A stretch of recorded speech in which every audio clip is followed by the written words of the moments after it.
The Epic of Gilgamesh, translated by Andrew George. Tablet 1, The Coming of Enkiru. Prologue. King Gilgamesh tyrannizes the people of Uruk, who complain to the gods to divert his superhuman energies.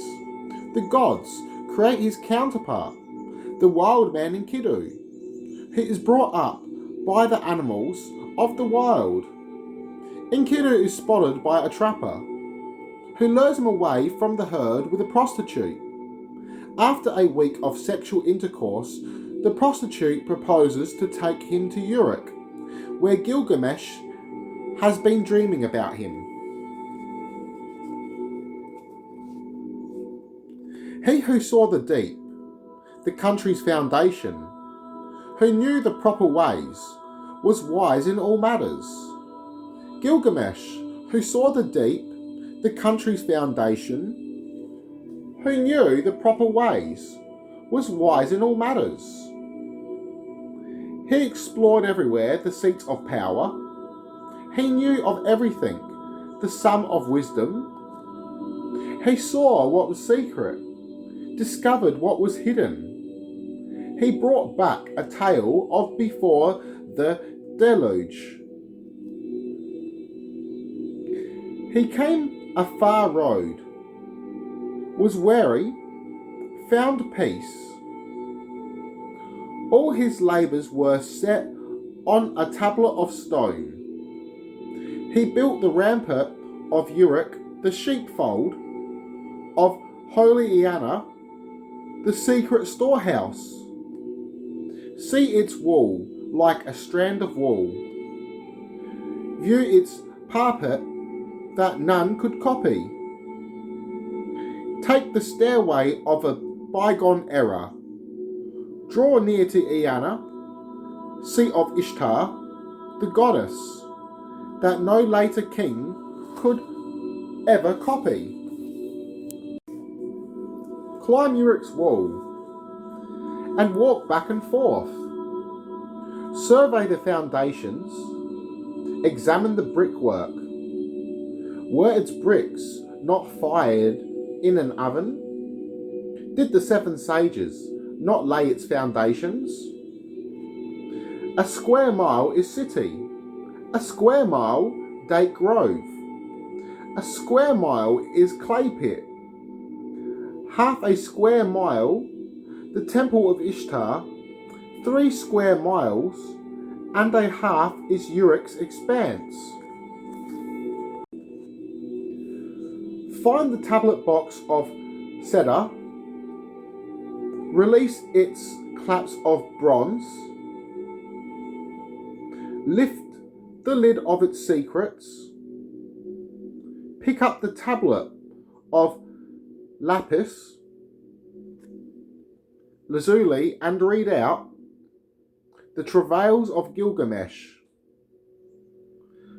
all that he went through, surpassing all other kings, heroic of stature, brave scion of Uruk, wild bull on the rampage. Going at the fore, he was the vanguard. Going at the rear, one his comrades could trust. A mighty bank protecting his warriors. A violent flood wave smashing a stone wall. Wild bull of Lugalbanda, Gilgamesh, the perfect in strength. Suckling of the august wild cow, the goddess Ninsun. Gilgamesh, so tall, magnificent and terrible, who opened passes in the mountains, dug wells on the slopes of the uplands, and crossed the ocean, the wide sea, to the sunrise, who scored the world ever searching for life, and reached through sheer force Uta-Napishti, the distant, who restored the cult centres destroyed by the deluge, and set in place for the people the right of the cosmos. Who is there can rival his kingly standing, and say like Gilgamesh, "It is I am the king." Gilgamesh was his name from the day he was born. 2/3 of him God, but 1/3 human. It was the lady of the gods drew the form of his figure, while his build was perfected by divine Nudimud. Powerful of body, majestic of beauty, he was large of stature, 11 cubits tall. 4 cubits was the width of his chest. A triple cubit was his foot, half a rod his leg. 6 cubits was his stride. 3 cubits long the curls at his cheeks. His cheeks were bearded, dark as gleaming lapis lazuli. The locks of his hair grew thickly as barley. When he grew tall, his beauty was consummate. Most handsome was he by the standards of men. In Uruk, the sheepfold, he walks back and forth like a wild bull, lording it, head held aloft. He has no equal when his weapons are brandished. His companions are kept on their feet by his contests. The young men of Uruk he harries without warrant. Gilgamesh lets no son go free to his father. By day and by night, his tyranny grows harsher. Gilgamesh, the guide of the teeming people. It is he who is shepherd of Uruk the sheepfold. But Gilgamesh lets no daughter go free to her mother. Like a wild bull lording it, head aloft. He is their herdsman, they are the cows. Their complaint carried up to the furthest heaven. Powerful, preeminent, expert and mighty, Gilgamesh lets no girl go free to her bridegroom. The warrior's daughter, the young man's bride. To their complaint, the goddess Ishtar paid heed. The gods of heaven, the lords of initiative, called out to the god Anu. Bits missing. A brutal wild bull you have bred in Uruk, the sheepfold. He has no equal when his weapons are brandished. His companions are kept on their feet by his contest. The young men of Uruk he harries without warrant. Gilgamesh lets no son go free to his father. By day and by night his tyranny grows harsher. Yet he is the shepherd of Uruk the sheepfold. Gilgamesh, the guide of the teeming people. He is their herdsman and they are the cows. Powerful, preeminent, expert and mighty, Gilgamesh lets no girl go free to her bridegroom. The warrior's daughter, the young man's bride. To their complaint, the god Anu paid heed. They summoned Aruru, the Great One. You, Aruru, created mankind, now fashioned what Anu has thought of. Let him be a match for the storm of his heart. Let them vie with each other, so Uruk may be rested. The goddess Aruru heard these words. What Anu had thought of, she fashioned within her.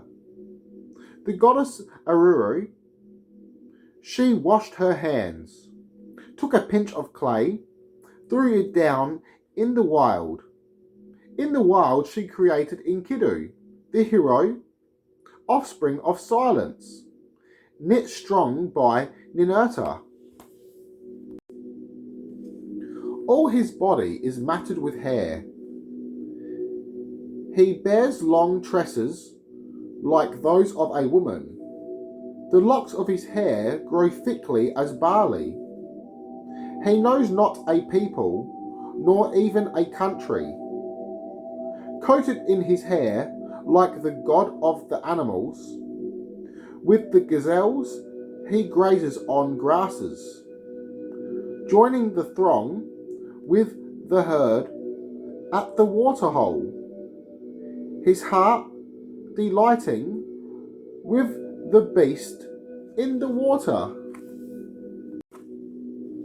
A hunter, a trapper man, did come upon him by the waterhole. One day, a second and then a third, he came upon him by the waterhole. When the hunter saw him, his expression froze, but he, with his herds, he went back to his lair. The hunter was troubled, subdued, and silent. His heart was vexed, his features gloomy. In his heart there was sorrow. His face resembled one come from afar.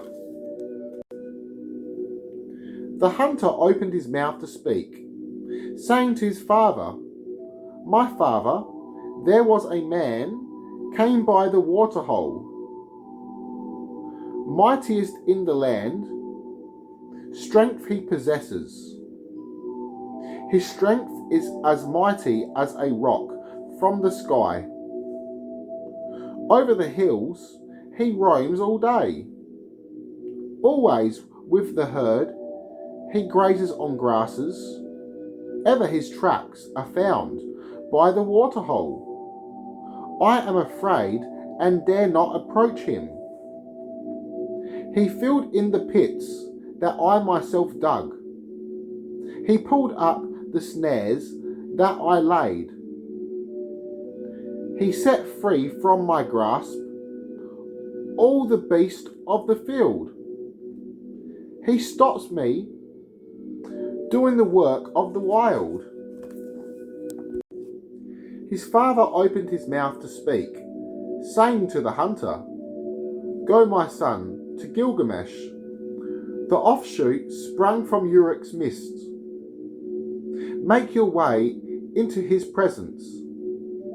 His strength is as mighty as a rock from the sky. Take the road, set your face towards Uruk. Do not rely on the strength of a man. Go, my son, and fetch Shamhat the harlot. Her allure is a match for even the mighty." When the herd comes down to the waterhole, she should strip off her raiment to reveal her charms. He will see her and will approach her. His herd will spurn him, though he grew up among it. Paying heed to the advice of his father, the hunter went off, set out on the journey. He took the road, set his face towards Uruk. Before Gilgamesh, the king, he spoke these words. There was a man came by the waterhole, mightiest in the land, strength he possesses. His strength is as mighty as a rock from the sky. Over the hills he roams all day. Always with the herd, he grazes on grasses. Ever his tracks are found by the waterhole. I am afraid and dare not approach him. He filled in the pits that I myself dug. He pulled up the snares that I laid. He set free from my grasp all the beasts of the field. He stops me from doing the work of the wild.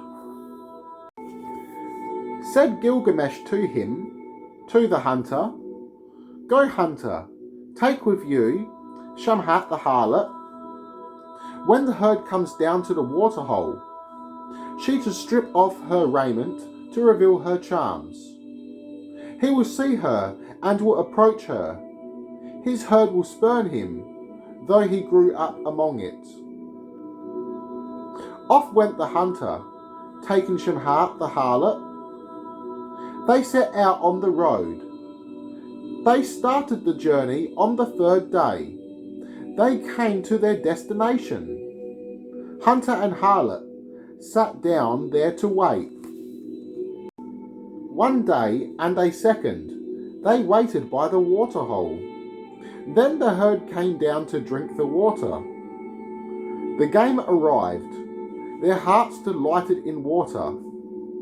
And Enkiru, also born in the uplands, with the gazelles he grazes on grasses, joining the throng with the herd at the waterhole. His heart delighted with the beast in the water. Then Shamhat saw him, the child of nature, the savage man from the mist of the wild. This is he, Shamhat. Uncradle your bosom, bear your sex, let him take in your charms. Do not recoil, but take in his scent. He will see you and will approach you. Spread your clothing, so he may lie on you. Treat the man to the work of a woman. Let his passion caress and embrace you. His herd will spurn him, though he grew up among it. Shamhat unfastened the cloth of her loins. She bared her sex, and he took in her charms. She did not recoil. She took in his scent. She spread her clothing, and he lay upon her. She treated the man to the work of a woman. His passion caressed and embraced her for 6 days and 7 nights. Enkiru was erect as he coupled with Shamhat. When with her delights he was fully sated, he turned his gaze to his herd. The gazelle saw Enkiru. They started to run. The beast of the field shooed away from his person. Enkiru had defiled his body so pure. His legs stood still, though his herd was in motion. Enkiru was weakened, could not run as before, but now he had reason and wide understanding. He came back and sat at the feet of the harlot, watching the harlot, observing her features. Then to the harlot's words, his mind paid attention. As the harlot said to him, to Enkiru, You are handsome, Enkiru. You are just like a god. Why with the beast do you wander the wild? Come, I will lead you to Uruk, the sheepfold, to the sacred temple, home of Anu and Ishtar, where Gilgamesh is perfect in strength, like a wild bull lording it over the menfolk. She spoke to him, and her word found favour. He knew by instinct he should seek a friend. Said Enkiru to her, to the harlot, "Come, Shamhat, take me along to the sacred temple, holy home of Anu and Ishtar, where Gilgamesh is perfect in strength, like a wild bull lording it over the menfolk. I will challenge him, for my strength is mighty. I will vaunt myself in Uruk, saying, I am the mightiest. There I shall change the way things are ordered. One born in the wild is mighty. Strength he possesses. Let the people see your face." Bits missing? "That exist, I know indeed.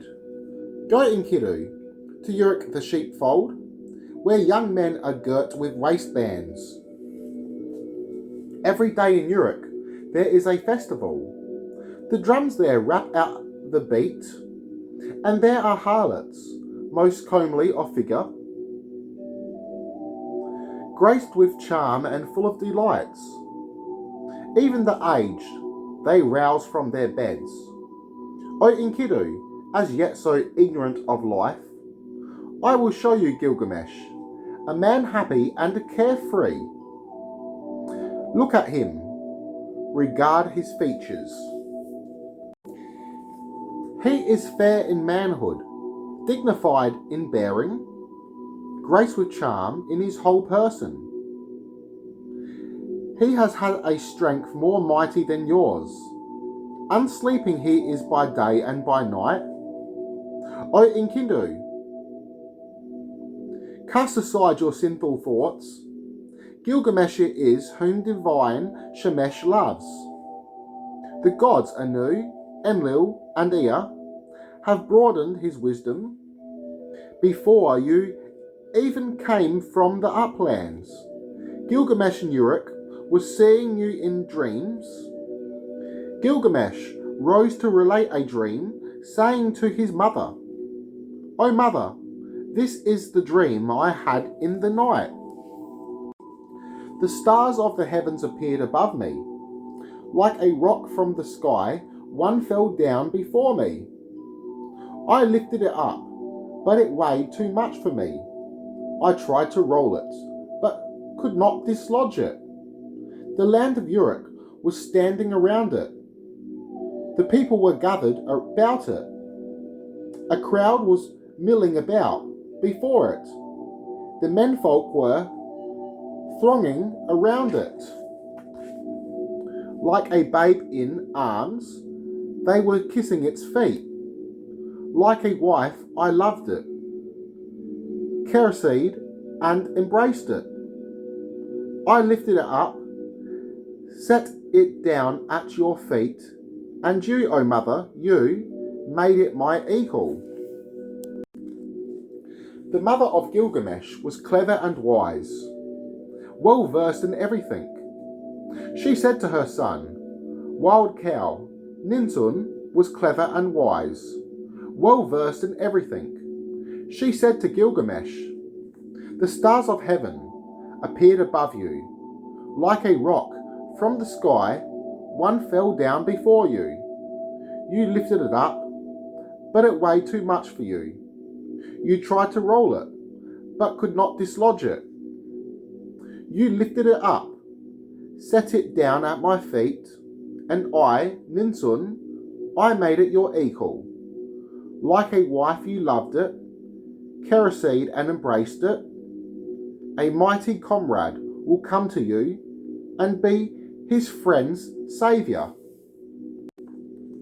Mightiest in the land, strength he possesses. Strength is as mighty as a rock from the sky. Like a wife you'll love him, caress and embrace him. He will be mighty and often will save you. Having had a second dream, he rose and entered before the goddess. His mother, said Gilgamesh to his mother, Once more, O mother, have I had a dream. In a street of Uruk, the city, an axe was lying with a crowd gathered round. The land of Uruk was standing around it. The people were gathered about it. A crowd was milling about before it. The menfolk were thronging around it. I lifted it up and set down at your feet. Like a wife I loved it, kerosene and embraced it. And you, O mother, you made it my equal. The mother of Gilgamesh was clever and wise, well versed in everything. She said to her son, Wild cow Ninsun was clever and wise, well versed in everything. She said to Gilgamesh, My son, the axe you saw is a friend. Like a wife you love him, caress and embrace him. And I, Ninsun, I shall make him your equal.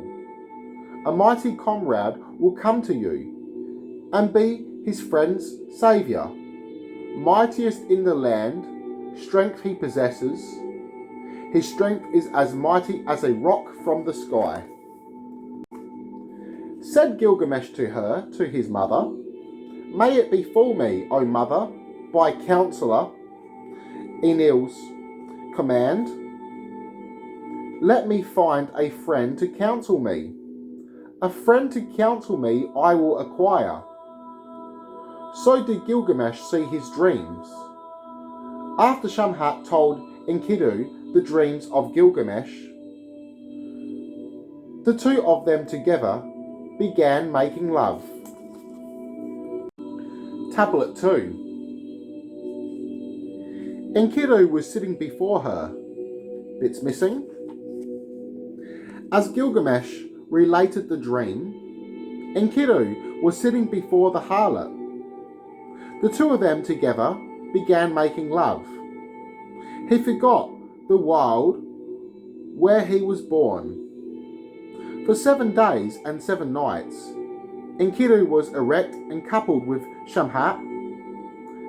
The harlot opened her mouth, saying to Enkiru, As I look at you, Enkiru, you are like a god.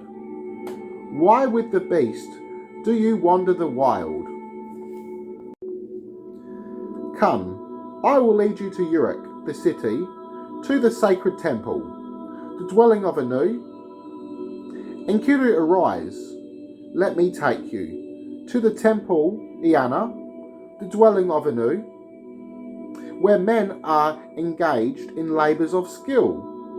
You too, like a man, will find a place for yourself. You are banished from the regions that have no shepherd. Her words he heard. Her speech found favour. A woman's counsel struck home in his heart. She stripped and clad him in part of her garment.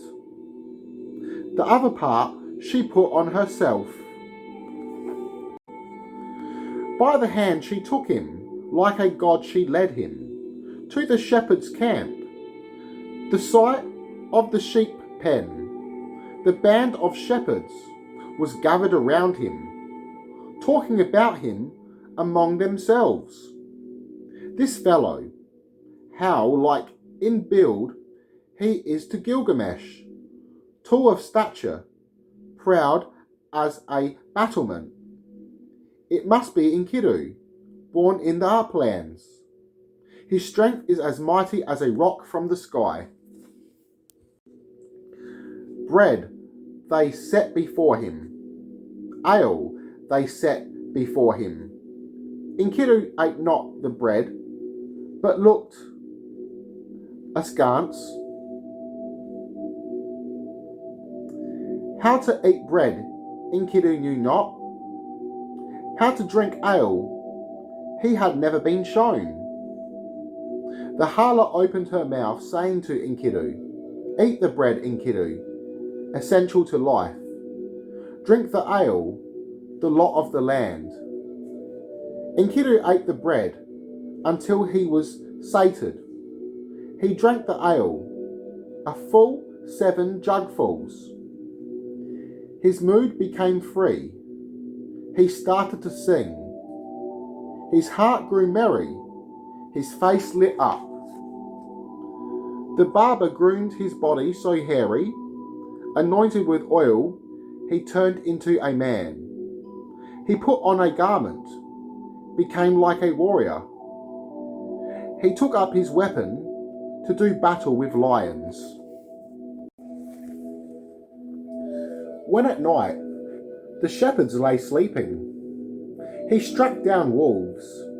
He chased off lions. Sleeping lay the senior shepherds. Their shepherd boy, Enkiru, a man wide awake. A certain fellow had been invited to a wedding. To Uruk the sheepfold, he was going for the banquet. Enkiru was taking his pleasure with Shamhat. He lifted his eyes, caught sight of the man, and thus he spoke to the harlot. Shamhat, bring the man over. Why he came here, let me learn his reason. The harlot hailed the man, went up to him, spoke to him. Where do you hurry to, fellow? What is your journey so toilsome? The fellow opened his mouth, saying to Enkiru, I was invited to a wedding banquet. It is the lot of the people to contract a marriage. I shall load the ceremonial table with tempting foods for the wedding feast. For the king of Uruk the city, the veil will be parted for the one who picks first. For Gilgamesh, the king of Uruk the city, the veil will be parted for the one who picks first. He will couple with the wife-to-be, he first of all, the bridegroom after. By divine consent, it is so ordained. When his navel cord was cut, for him she was destined. At the fellow's words, his face paled in anger. He, going first, with Shamhat following, he went right into Uruk the city, and a crowd gathered around him. He came to the halt in the street of Uruk the city. All gathered about. The people discussed him. In build, he is the image of Gilgamesh, but shorter of stature and bigger of bone. It must be the one who was born in the uplands. Animal's milk is what he was suckled on. In Uruk, they held regular festivals of sacrifice. Young men made merry, set up a champion for the fellow whose features were fair. For Gilgamesh, like a god, was set up a rival. For the goddess of weddings, the bed was laid out. Gilgamesh met with the maiden by night. Forward came Enkiru. He stood in the street, blocking the path of Gilgamesh. The land of Uruk was standing around him. The land was gathered about him. A crowd was milling about before him. The menfolk were thronging around him. Like a babe in arms, they were kissing his feet. Already the fellow, bits missing, for the goddess of weddings was ready, the bed. For Gilgamesh, like a god, was set up a substitute. Enkiru, with his foot, blocked the door of the wedding house, not allowing Gilgamesh to enter. They seized each other at the door of the wedding house. In the street, they joined combat in the square of the land.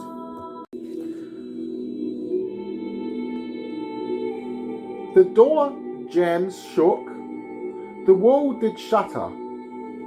In the street, Gilgamesh and Enkiru joined combat in the square of the land. The door jambs shook, the wall did shatter. Gilgamesh knelt, 1 foot on the ground. His anger subsided. He broke off from the fight.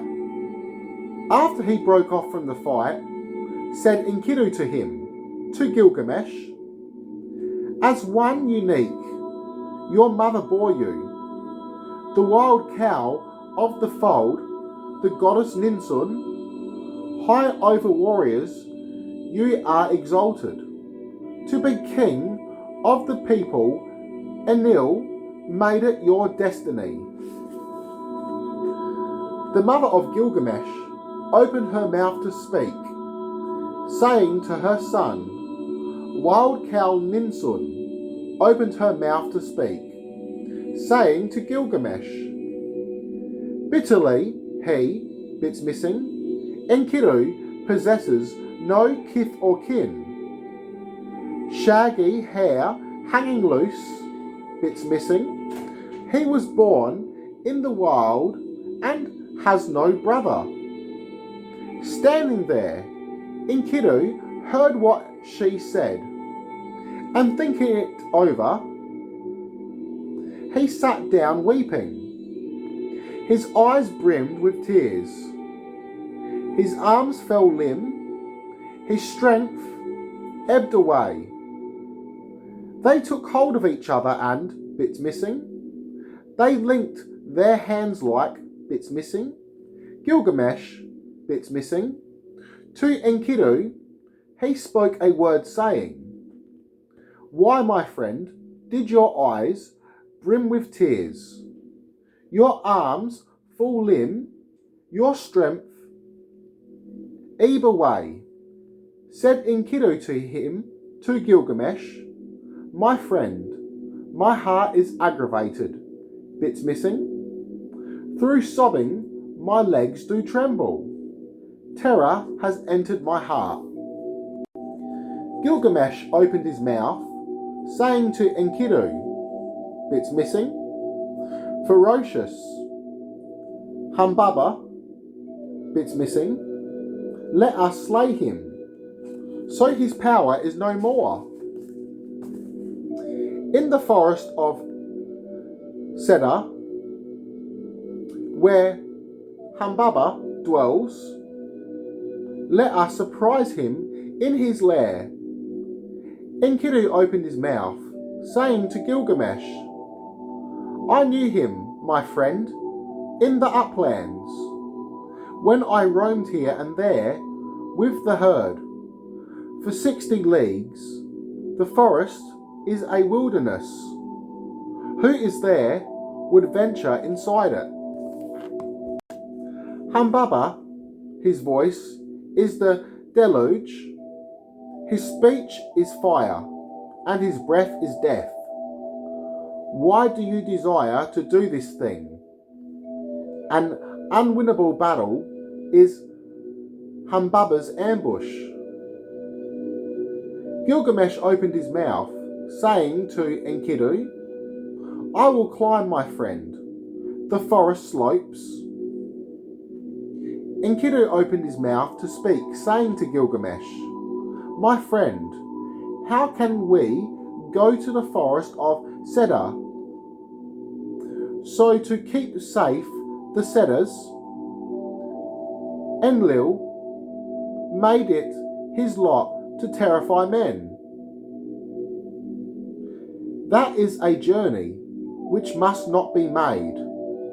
That is a man who must not be looked on. He who guards the forest of Cedar, his reach is wide. Humbaba, his voice is the deluge. His speech is fire, his breath is death. He hears the forest murmur at 60 leagues distance. Who is there would venture into his forest? Adad ranks first, and Humbaba second. Who is there would oppose him among the Igigi, so to keep safe the Cedars? Enlil made it his lot to terrify men. If you penetrate his forest, you are seized by tremors. Gilgamesh opened his mouth to speak, saying to Enkiru, "Why, my friend, do you speak like a coward? With your feeble talk you vex my heart. As for man, his days are numbered. Whatever he may do is but wind. Bits missing? Exist, not for me. Bits missing? You were born and grew up in the wild. Even lions were afraid of you. You experienced all. Grown men fled away from your presence. Your heart is tried and tested in combat. Come, my friend, let us hide to the forge. Let them cast us hatchets in our presence." They took each other by the hand and hied to the forge, where the smiths were sitting in consolation. Great hatchets they cast, and axes weighing 3 talents apiece. Great daggers they cast. 2 talents apiece were the blades, 1/2 of a talent the crest of their handles, 1/2 a talent apiece the daggers' gold mountings. Gilgamesh and Enkiru bore 10 talents each. He bolted the 7-fold gates of Uruk. He convened the assembly. The crowd gathered round. Bits missing? In the street of Uruk, the city, Gilgamesh seated himself on his throne. In the street of Uruk, the city, the crowd was sitting before him. Thus Gilgamesh spoke to the elders of Uruk, the city. "Hear me, O elders of Uruk, the city. I would tread the path to ferocious Humbaba. I would see the god of whom men talk, whose name the lands do constantly repeat. I will conquer him in the forest of Cedar. Let the land learn Uruk's offshoot is mighty. Let me start out, I will cut down the Cedar. I will establish forever a name eternal." Then Gilgamesh spoke to the young men of Uruk the sheepfold. "Hear me, O young men of Uruk the sheepfold, O young men of Uruk, who understand combat. Bold as I am, I shall tread the distant path to the home of Humbaba. I shall face a battle I know not.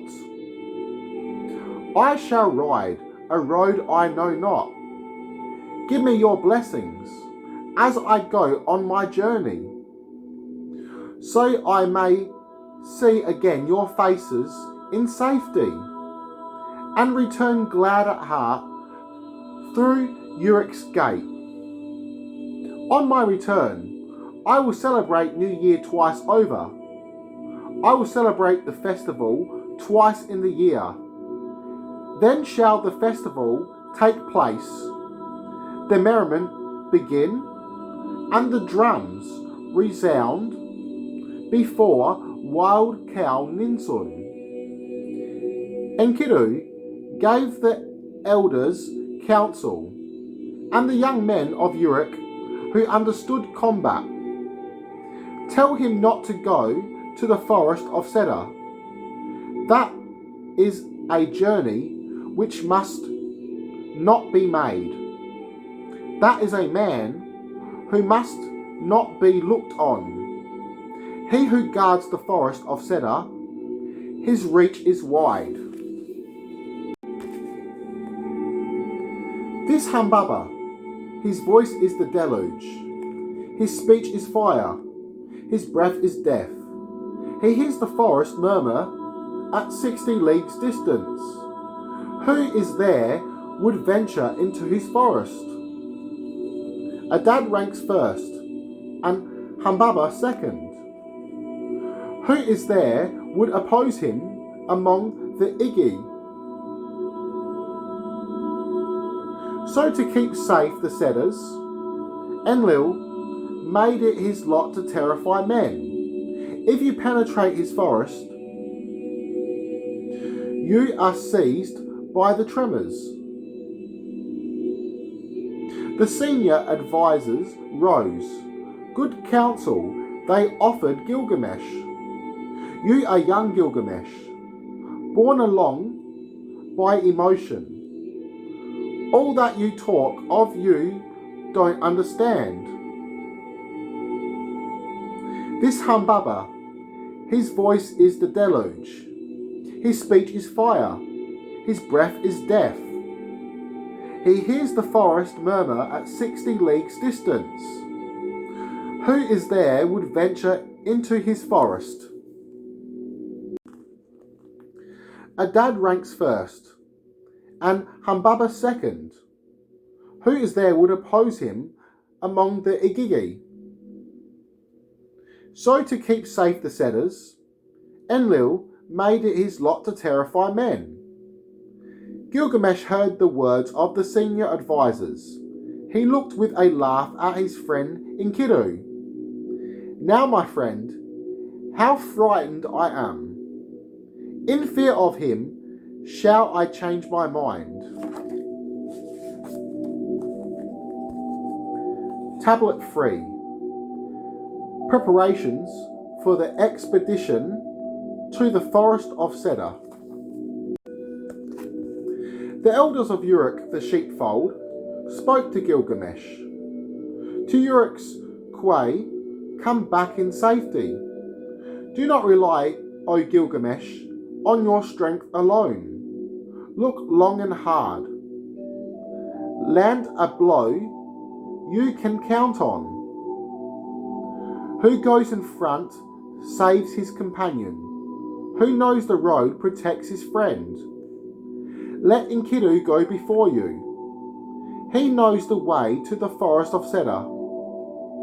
He is tested in battle and tried in combat. He shall guard his friend and keep safe his companion. Enkiru shall bring him safe home to the wives. To Enkiru. In our assembly, we place the king in your care. You bring the king back and replace him in ours.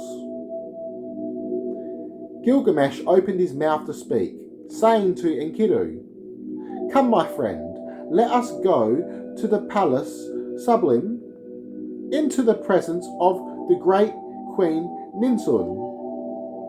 Ninsun is clever and wise, well versed in everything.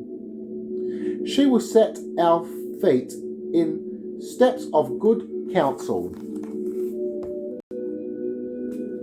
Taking each other hand in hand, Gilgamesh and Enkiru went to the place sublime, into the presence of the great queen Ninsun. Gilgamesh rose and entered before the goddess, his mother.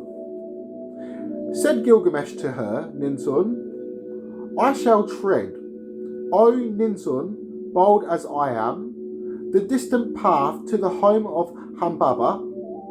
I shall face a battle I know not. I shall ride a road I know not.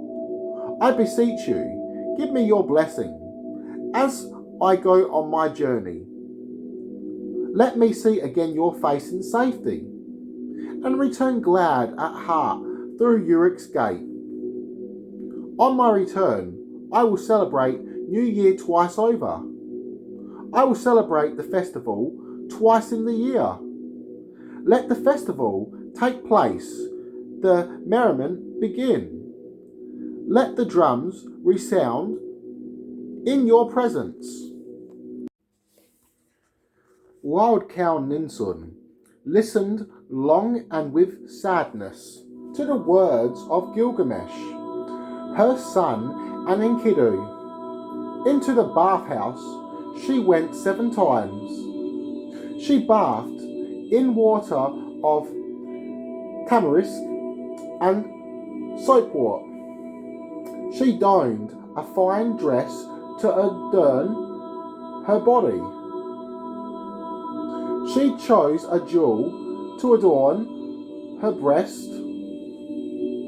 Having put on her cap, she donned her tiara, bits missing, the harlots, bits missing, the ground.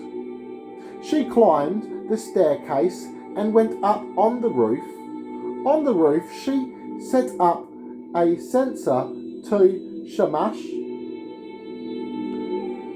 Scattering incense, she lifted her arms in appeal to the sun god.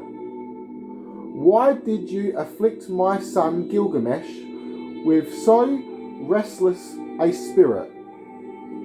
For now you have touched him, and he will tread the distant path to the home of Humbaba. He will face a battle he knows not. He will ride a road he knows not.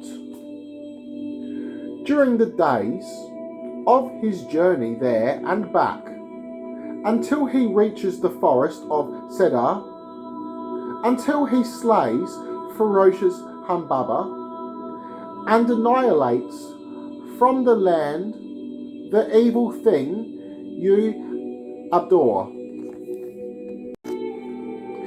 Each day when you travel the circuit of the earth, may Aya, the bride, unfearing, remind you. Entrust him to the care of the watchers of the night. You opened, O Shamash, the gates for the herd to go out. To bring folk light, you came forth on the land. Their plans took shape. The heavens grew bright. The beast of the wild was stirred by your ruddy glow. At the coming forth of your light is gathered the crowd. The divine Annunaki awaits your brilliance. May Aya the bride, unfearing, remind you. Entrust him to the care of the watchers of the night. Make for his feet a road of safety. Touch Enkiru, so he goes before him, because he knows the way to the forest of Cedar. He shall throw open a path, make the mountains passable, and a torch, bits missing, for the journey. Let him bear in his hand, until Gilgamesh reaches the forest of Cedar. Let the days be long, let the nights be short. Let his loins be girt, let his stride be long. Let him pitch at nightfall a camp for the night, so they can lie down to rest in the evening. May Aya, the bride, unfearing, remind you the day Gilgamesh and Enkiru encounter Humbaba. O Shamash, rouse against Humbaba the mighty gale winds, south wind, north wind, east wind, and west wind.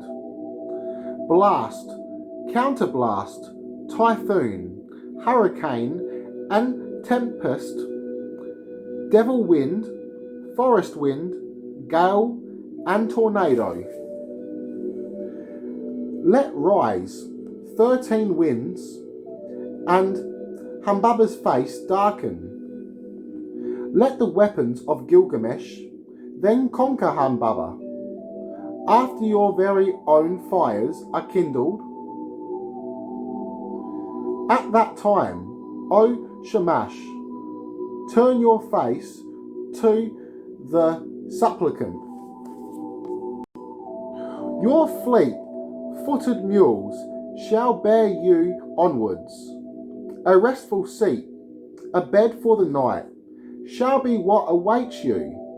The gods, your brothers, shall bring food to delight you.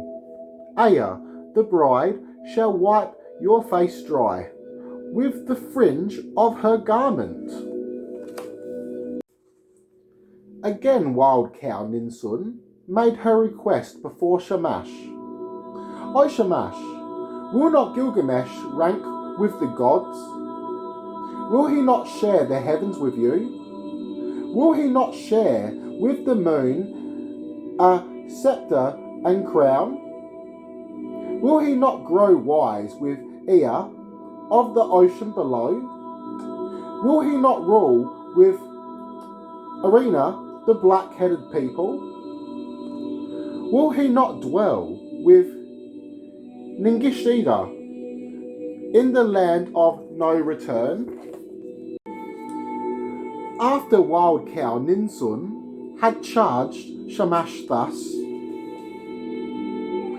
Wild Cow Ninsun was clever and wise, well versed in everything. The mother of Gilgamesh kissed the floor. She smothered the censer and came down from the roof. She summoned Enkiru and declared her will. O mighty Enkiru, you are not sprung from my womb, but henceforth your brood will belong with the votaries of Gilgamesh. The priestesses, the Herodilus and women of the temple, she put the symbols on Enkiru's neck. The priestess took in the fondling, and the divine daughters brought up the foster child. Enkiru, whom I love, I take for my son. Enkiru, in brotherhood, Gilgamesh shall favour him. While you travel together to the forest of Cedar, let the days be long, let the nights be short. Let your loins be girt, let your stride be long. At nightfall pitch a camp for the night. By day may Shemesh, the sun god, protect you. During the days of our journey, there and back, until we reach the forest of Cedar, until we slay ferocious Humbaba and annihilate from the land of the evil thing Shamash abhors. The regents must not gather young men in the street. Judge the lawsuit of the weak.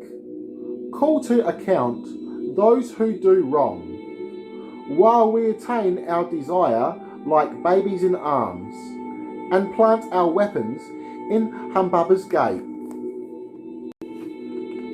The regent stood there wishing him well. The young men of Uruk ran behind in a mob, and the regents kissed his feet. To Uruk's quay, come back in safety. Do not rely, O Gilgamesh, on your strength alone. Look long and hard. Land a blow you can count on. Who goes in front will save his comrade. Who knows the road shall guard his friend. Let Enkiru go before you.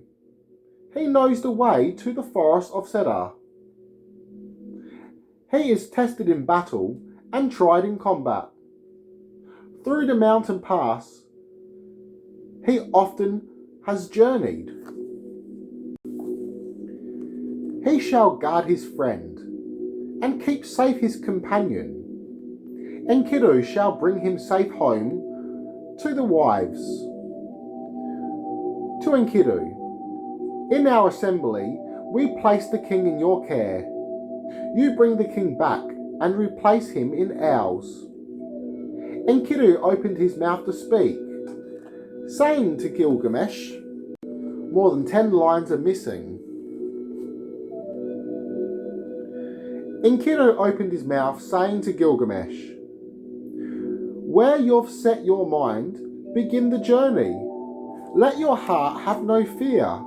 Keep your eyes on me." In the forest I knew his lair, and the ways too, that Humbaba wanders. Speak to the crowd, and send them home. Tablet 4. The journey to the forest of Cedar. At 20 leagues they broke bread. At 30 leagues they pitched camp. 50 leagues they travelled in the course of a day. By the third day, a march of a month and a half. Nearer they drew to Mount Lebanon. Facing the sun, they dug a well. In their water skins, they put fresh water. Gilgamesh climbed to the top of the mountain. To the hill, he poured an offering of flour. "O mountain, bring me a dream, so I see a good sign." Enkiru made for Gilgamesh a house of the dream god. He fixed a door in its doorway to keep out the weather. In the circle he had drawn, he made him lie down, and falling flat like a net, lay himself in the doorway. Gilgamesh rested his chin on his knees. Sleep fell upon him, that spills over people. In the middle of the night, he reached his sleep's end. He rose and spoke to his friend. "My friend, did you not call me? Why have I wakened? Did you not touch me? Why am I startled? Did a god not pass by? Why is my flesh frozen numb? My friend, I have had the first dream. The dream that I had was an utter confusion. We were standing on a mountain slope. The mountain fell down between us, but we, like flies, flew clean over it. The one born in the wild knew how to give counsel. Enkiru spoke to his friend, gave his dream meaning. My friend, your dream is a good omen. The dream is precious and bodes us well. My friend, the mountain you saw, was it not Humbaba? We shall capture Humbaba. Him we shall slay. We shall cast down his corpse on the field of battle. And next morning we shall see a good sign from the sun god. At 20 leagues they broke bread. At 30 leagues they pitched camp. 50 leagues they travelled in a course of a day. By the third day, a march of a month and a half. Nearer they drew to Mount Lebanon. Facing the sun, they dug a well. In their water skins, they put fresh water. Gilgamesh climbed to the top of the mountain. To the hill, he poured an offering of flour. O mountain, bring me a dream, so I see a good sign. Enkiru made for Gilgamesh a house of the dream god. He fixed a door in its doorway to keep out the weather. In the circle he had drawn, he made him lie down, and falling flat like a net, lay himself in the doorway. Gilgamesh rested his chin on his knees. Sleep fell upon him that spills over people. In the middle of the night, he reached his sleep's end. He rose and spoke to his friend. My friend, did you not call me? Why have I wakened? Did you not touch me? Why am I startled? Did a god not pass by? Why is my flesh frozen numb? My friend, I have had a second dream. My friend, I have had a dream. Why did you not rouse me? It was so frightening. With my shoulder, I propped up a mountain. The mountain fell down on me, pressing me hard. A feeling of weakness wrapped my legs round. A fearsome aura overpowered my arms. A man like a lion approached me, shining bright in the land and most comely in beauty. He grasped me by my upper arm. From under the mountain, he pulled me forth. Enkiru explained the dream, saying to Gilgamesh,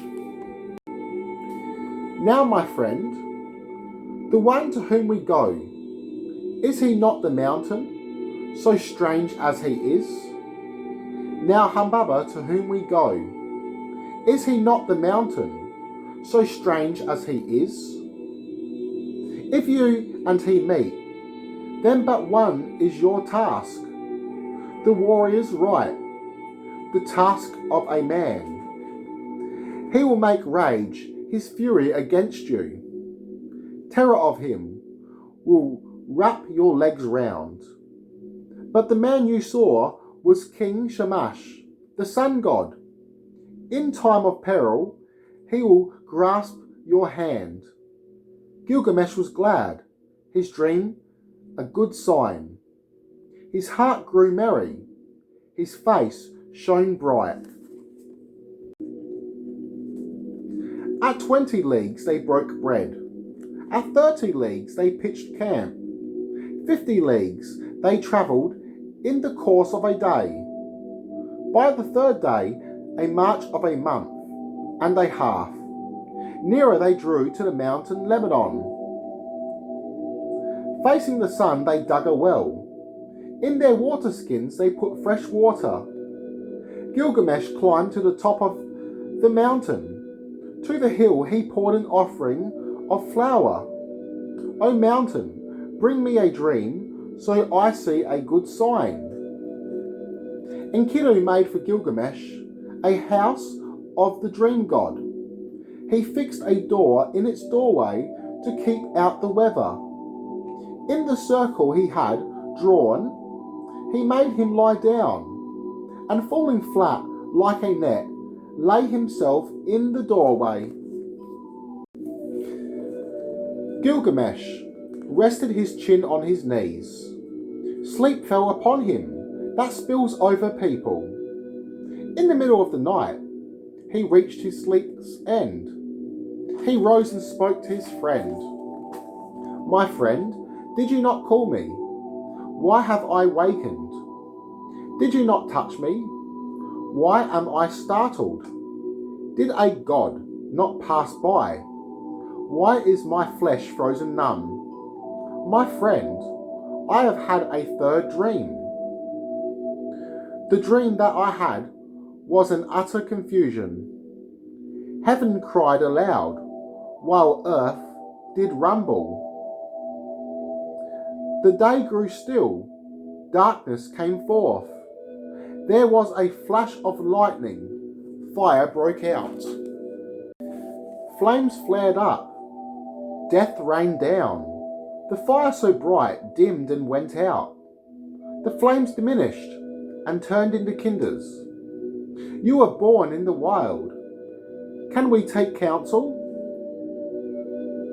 Having heard the words of his friend, Enkiru gave the dream meaning, saying to Gilgamesh, "My friend, your dream is good. Its message is lucky."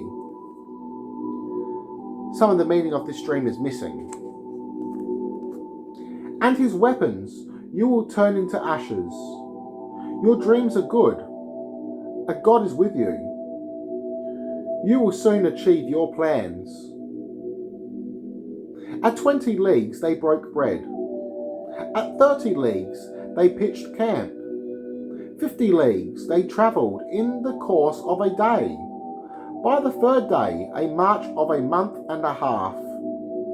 Nearer they drew to the Mount Lebanon. Facing the sun, they dug a well. In their water skins, they put fresh water. Gilgamesh climbed to the top of a mountain.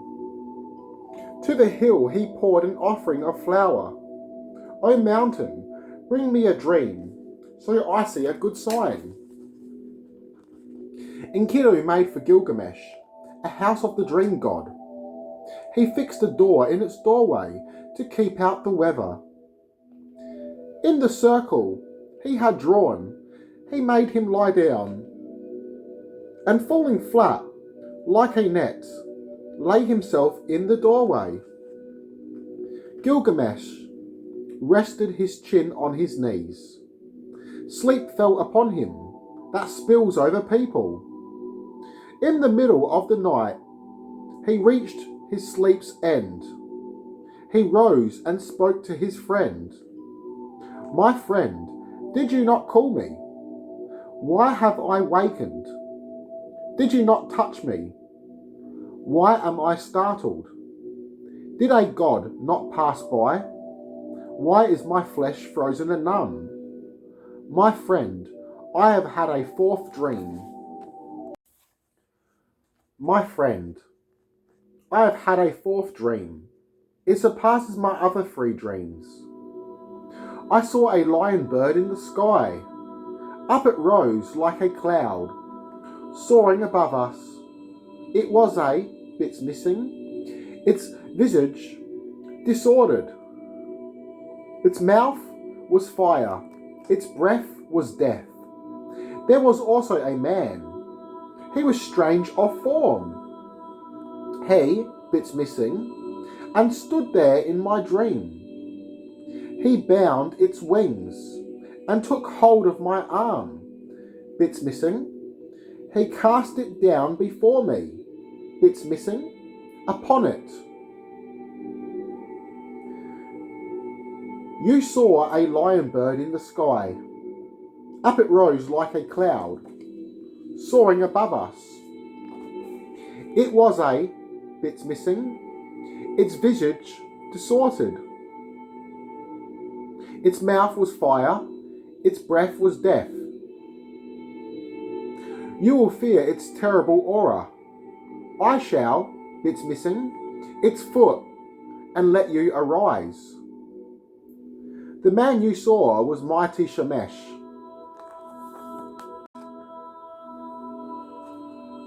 My friend, your dream is good. Bits missing. Bits missing again. This, bits missing. More pieces missing. Humbaba like, bits missing, will be kindled upon him. We shall bring about his, bits missing. We shall bind his wings. Bits missing. We shall, bits missing. His, more bits missing. We shall stand upon him. And next morning we shall see a good sign from the sun god. At 20 leagues they broke bread. At 30 leagues they pitched camp. 50 leagues travelled in the course of a day. Facing the sun they dug a well. In their water skins they put fresh water. Gilgamesh climbed to the top of a mountain. To the hill he poured an offering of flour. O mountain, bring me a dream, so I see a good sign. Enkiru made for Gilgamesh a house of the dream god. He fixed a door in its doorway to keep out the weather. In the circle he had drawn, he made him lie down, and falling flat like a net, lay himself in the doorway. Gilgamesh rested his chin on his knees. Sleep fell upon him that spills over people. In the middle of the night, he reached his sleep's end. He rose and spoke to his friend. "My friend, did you not call me? Why have I wakened? Did you not touch me? Why am I startled? Did a god not pass by? Why is my flesh frozen numb? My friend, I have had a fifth dream. My friend, I had a dream. How ominous it was. How desolate. How unclear. I had taken me hold of a bull from the wild. As it clove the ground with its bellows, the clouds of dust it raised, thrust deep in the sky, and I in front of it bent myself forward, taking hold of bits missing, enclosed my arms, bits missing. He extricated me, bits missing, by force, bits missing. My cheek, bits missing, my, bits missing. He gave me water to drink from his water skin. The god, my friend, we are going against. He's not the wild bull, so strange as he is. The wild bull you saw was shining, Shamash, will grasp our hands in time of peril. The one who gave you water to drink from his skin was your God, who honours you, divine Lagobanda. Should we join forces? But one is our task, a feat that never was done in the land. The rest of the tablet is missing. Tablet 5. They stood there, marvelling at the forest, gazing at the lofty cedars, gazing at the forest entrance. Where Humbaba came and went, there was a track. The paths were straight, and the way well trodden. They saw the mountain of Cedar, seat of the gods and goddesses, throne. On the face of the land, the Cedar preferred its abundance. Its shade was sweet and full of delight. Thick tangled was the thorn, the forest a shrouding canopy. Cedars and gum trees, all entwined, left no way in. For a league on all sides, cedars sent forth saplings. Cypresses grew thick, for 2/3 of a league. Cedars scabbed with resin grew 60 cubits high. The resin oozed forth, drizzling down like rain, flowing freely for ravens to bear away. Through all the forest a bird began to sing. Hen birds gave answers, a constant din was the noise. A solitary tree cricket set off a noisy chorus. Bits missing, sing a song, making the bits missing pipe loud. A wood pigeon moans, a turtle dove calls in answer. At the call of the stork, the forest exults, and the cry of the francolin, the forest exults amid plenty. Monkey mothers sing aloud. A youngster monkey shrieks like a band of musicians and drummers. Daily they bash out a rhythm in the presence of Humbaba. As the Cedar cast its shadow, terror fell on Gilgamesh. Stiffness took a grip of his arms, and tremors beset his legs.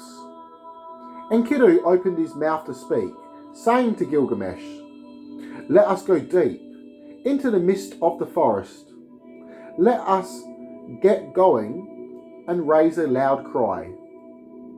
Gilgamesh opened his mouth to speak, saying to Enkiru, "Why, my friend, do we tremble like cowards? We who came across all the mountains.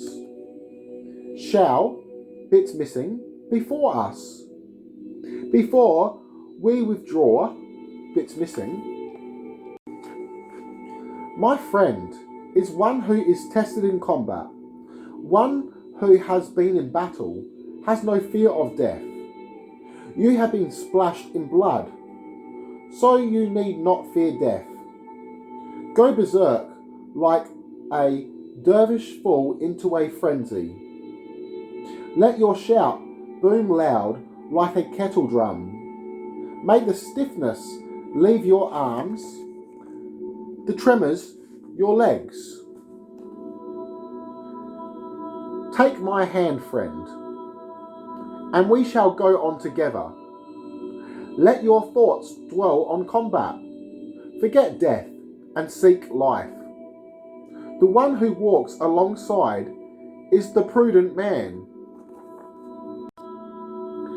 Let him who goes first be on guard for himself and bring his comrade to safety. It is they made a name for days, long in the future. At the distant bits missing, the two of them arrived. They ceased their talking and came to a halt. They stood there marvelling at the forest. Bits missing. At once the swords, bits missing, and from the scabbards, bits missing, the axes were smeared, bits missing, hatchet and sword in, bits missing, one, bits missing, they stole into, bits missing. Humbaba talked with himself, speaking a word. Did not a, bits missing, go, bits missing, did not, bits missing. Why are, bits missing, perturbed and, bits missing. Why are my own, bits missing, in terror for, bits missing. How indeed, bits missing, in my very bed, bits missing. It must be Enkiru, bits missing, in goodwill he, bits missing. If a word to, bits missing, may Enlil curse him, bits missing. Enkiru opened his mouth to speak, saying to Gilgamesh, "My friend Humbaba, bits missing. One friend is one alone, but two are two. Though they be weak, two, bits missing. Though one alone cannot climb a sloping rampart, two will succeed. Two triplets, bits missing. A 3-ply rope is not easily broken. A strong dog's 2 pups will overcome it. Fix firm your stance, bits missing. My friend, an arrow's dart, bits missing. The journey that you are making, bits missing. When we have departed, bits missing, is born, bits missing. It's, more bits missing, 2, bits missing. My friend, on the winds that Shamash, his rear is a tempest, his 4 quarters wind. Speak to Shemesh, that he give you his winds. Gilgamesh lifted his head, weeping before Shemesh, his tears flowing under the rays of the sun. Do not forget that day, O Shemesh, that I place my trust in you. Now come to my aid and, bits missing, upon Gilgamesh, offshoot sprung from Urek's mist, place your protection. Shemesh heard what he had spoken. Straight away from the sky he cried out a voice. Fear not, stand against him. Humbaba must not enter his forest. He must not go down to the grove. He must not, bits missing. He must not wrap himself in his 7 cloaks, bits missing.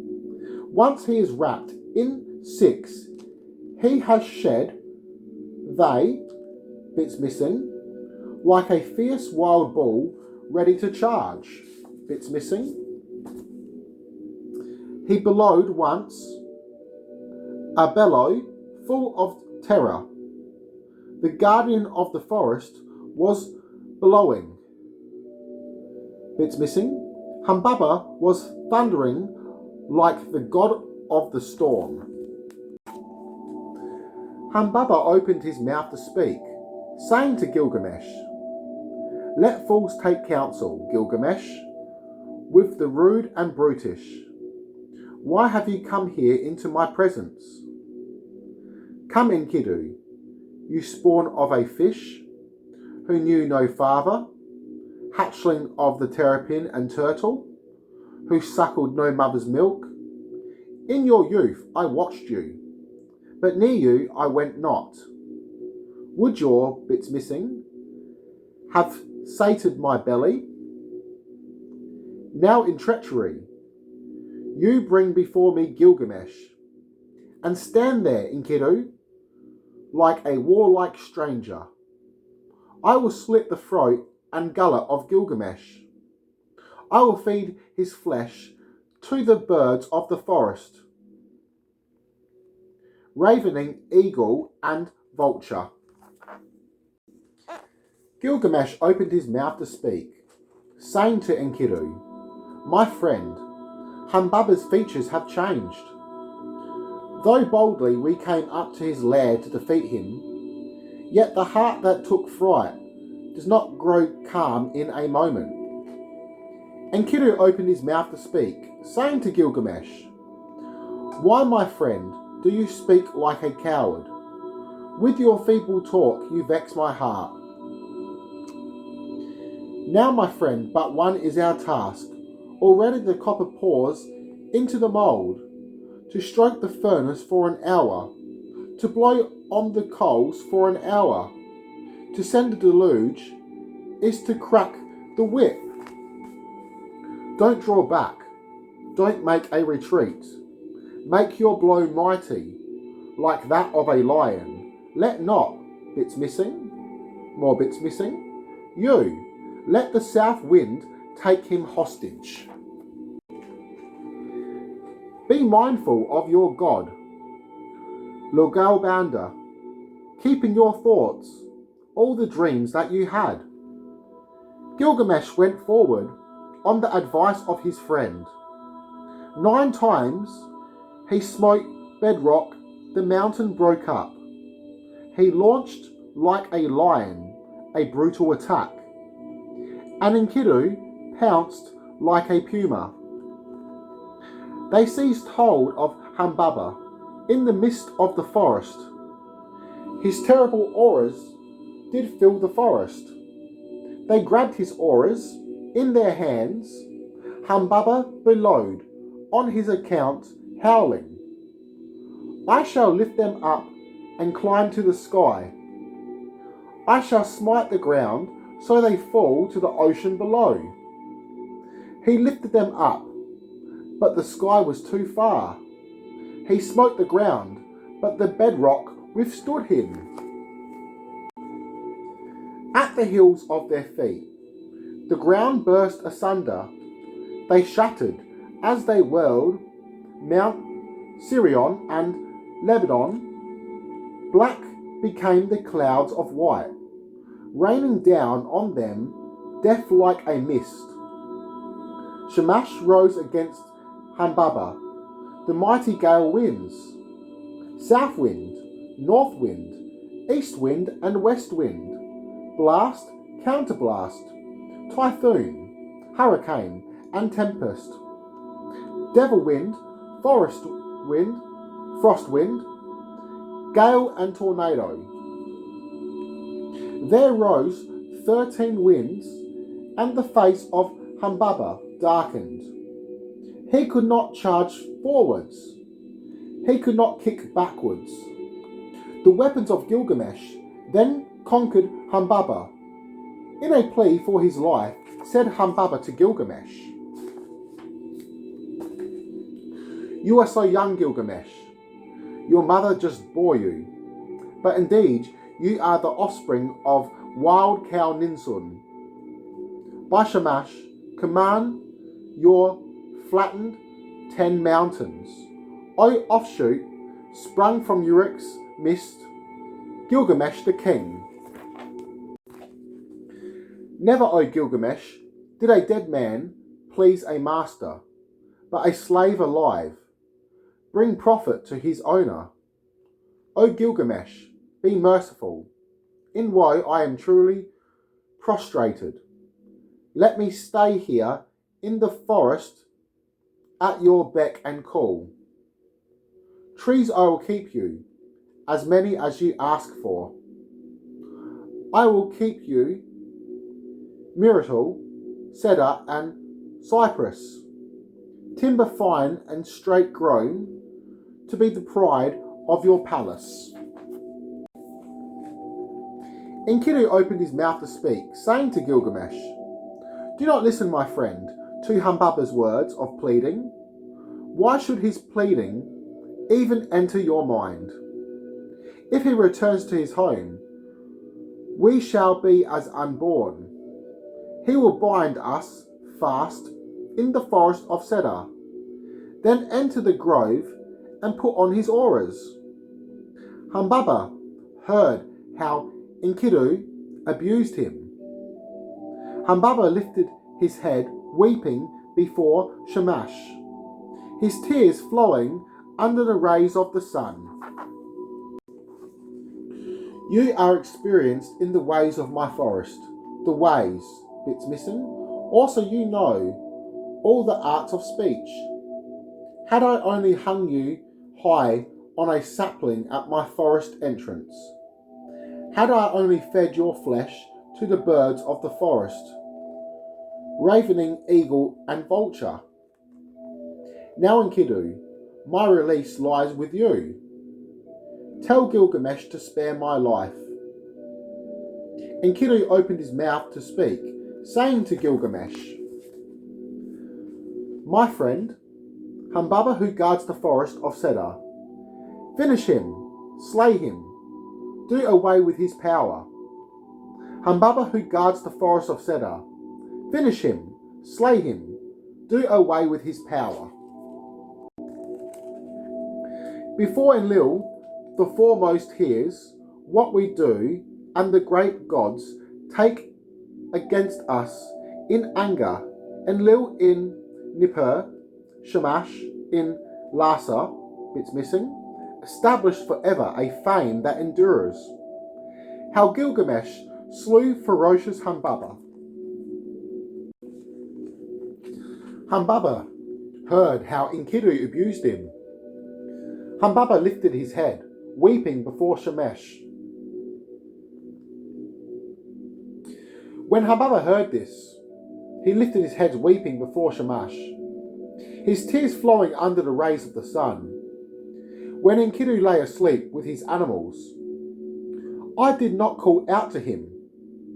Mount Sirion and Lebanon, groves of Cedar, have never been spoiled. As you, O Shamash, are my lord and my judge. I knew no mother who bore me. I knew no father who reared me. It was a mountain that bore me, and you that reared me.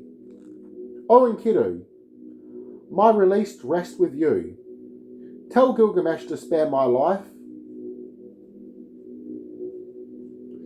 Enkidu opened his mouth to speak, saying to Gilgamesh, "My friend, Humbaba who guards the forest of Cedar. Finish him, slay him, do away with his power. Humbaba who guards the forest of Cedar. Finish him, slay him, do away with his power.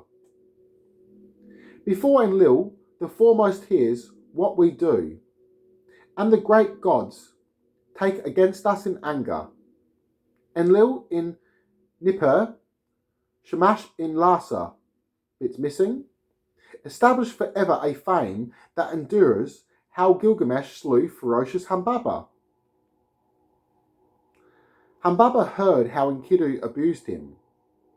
Humbaba lifted his head, weeping before Shamash, his tears flowing under the rays of the sun. You did enter, O Enkiru, bits missing. In the clashing of weapons a prince, bits missing. But for his palace retainer hostilities are, bits missing. You sit before him like a shepherd, like his hireling, doing his bidding. Now Enkiru, my release lies with you, bits missing. Tell Gilgamesh to spare my life. Enkiru opened his mouth to speak, saying to Gilgamesh, my friend, Humbaba who guards the forest of Cedar, finish him, slay him, do away with his power. Before Enlil, the foremost hears what we do, and the great gods take against us in anger. Enlil in Nippur, Shamash in Lhasa, it's missing. Establish forever a fame that endures, how Gilgamesh slew ferocious Humbaba.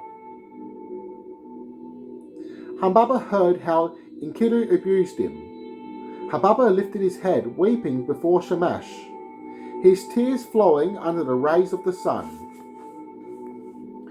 May the pair of them not grow old, besides Gilgamesh his friend. None shall bury Enkiru. Enkiru opened his mouth to speak, saying to Gilgamesh, my friend, I speak to you, but you do not hear me. While the curses, bits missing, let those curses return to his mouth. Gilgamesh heard the words of his friend. He drew forth the sword at his side. Gilgamesh stabbed him in the neck. Enkiru cut out his heart, pulled it forth with the lungs, bits missing. Springing up from the head, he took the tusk as booty. Blood in plenty fell on the mountain. Gore in plenty fell on the mountain. Gilgamesh went trampling through the forest to take resin from the cedars for the table of Enlil. Enkiru opened his mouth to speak, saying to Gilgamesh, my friend, we have reduced the forest to a wasteland. How shall we answer Enlil in Nippur? In your might you slew the guardian. What was this wrath of yours that you went trampling the forest? After they had slain his 7 sons, Cricket, Screecher, Typhoon, Screamer, Crafty, bits missing, storm hatchets of 2 talents, each were their axes, bits missing, they cut off 3.5 cubits long, were the chips made by each stroke. Gilgamesh was cutting down the trees. Enkiru was seeking out the best timber. Enkiru opened his mouth to speak, saying to Gilgamesh, my friend, we have felled a lofty cedar, whose top thrust up to the sky. I'm making a door, 6 rods in height, 2 rods in breadth, 1 cubit in thickness, whose pole and pivots, top and bottom, are all of a piece. To the house of Enlil in Nippur, the Euphrates shall bear it, and the sanctuary of Nippur rejoice. They fashioned a raft of Logos, of Cedar, and cypress. They lashed the raft tight, they laid Cedar on it. Enkiru was riding, bits missing, and Gilgamesh rode to bearing the head of Humbaba. Tablet 6. Ishtar and the Ball of Heaven. He washed his matted hair. He cleaned his equipment. He shook his hair down over his back. Casting aside his dirty gear, he clad himself in clean, wrapped cloaks round him, tied with a sash. Then did Gilgamesh put on his crown. On the beauty of Gilgamesh, Lady Ishtar looked with longing. Come, Gilgamesh, be you my bridegroom. Grant me your fruits, oh grant me. Be you my husband, and I'll be your wife. Let me harness you a chariot of lapis, lazuli, and gold. Its wheels shall be gold, and its horns shall be amber. Driving lions in a team, and mules of great size. Enter our house, amid the sweet scent of cedar. As you enter our house, doorway and footstools shall kiss your feet. Kings, courtiers, and nobles shall kneel before you. Produce of mountain and lowland they shall bring you as tribute. Your goats shall bear triplets, your ewes shall bear twins. Your donkey, when laden, shall outpace any mule. Your horse shall gallop at the chariot in glory. No ox shall match yours at the yoke. Gilgamesh opened his mouth to speak, saying to the Lady Ishtar, and if indeed I take you in marriage, bits missing, body and clothing, whence will come my food and my sustenance? Will you feed me bread that is fit for a god, and pour me ale that is fit for a king? Why would I want to take you in marriage, you a frost that congeals no ice, a slatted door that stays not breeze nor drought, a palace that massacres warriors, an elephant which, bits missing, its hood's pitch that stains the hands of its bearer, a water skin that cuts the hands of its bearer, a boulder that smashes a wall of stone, a battering ram that destroys a wall for the enemy, a shoe that bites the foot of its owner. What bridegroom of yours did endure forever? What brave warrior of yours went up to the heavens?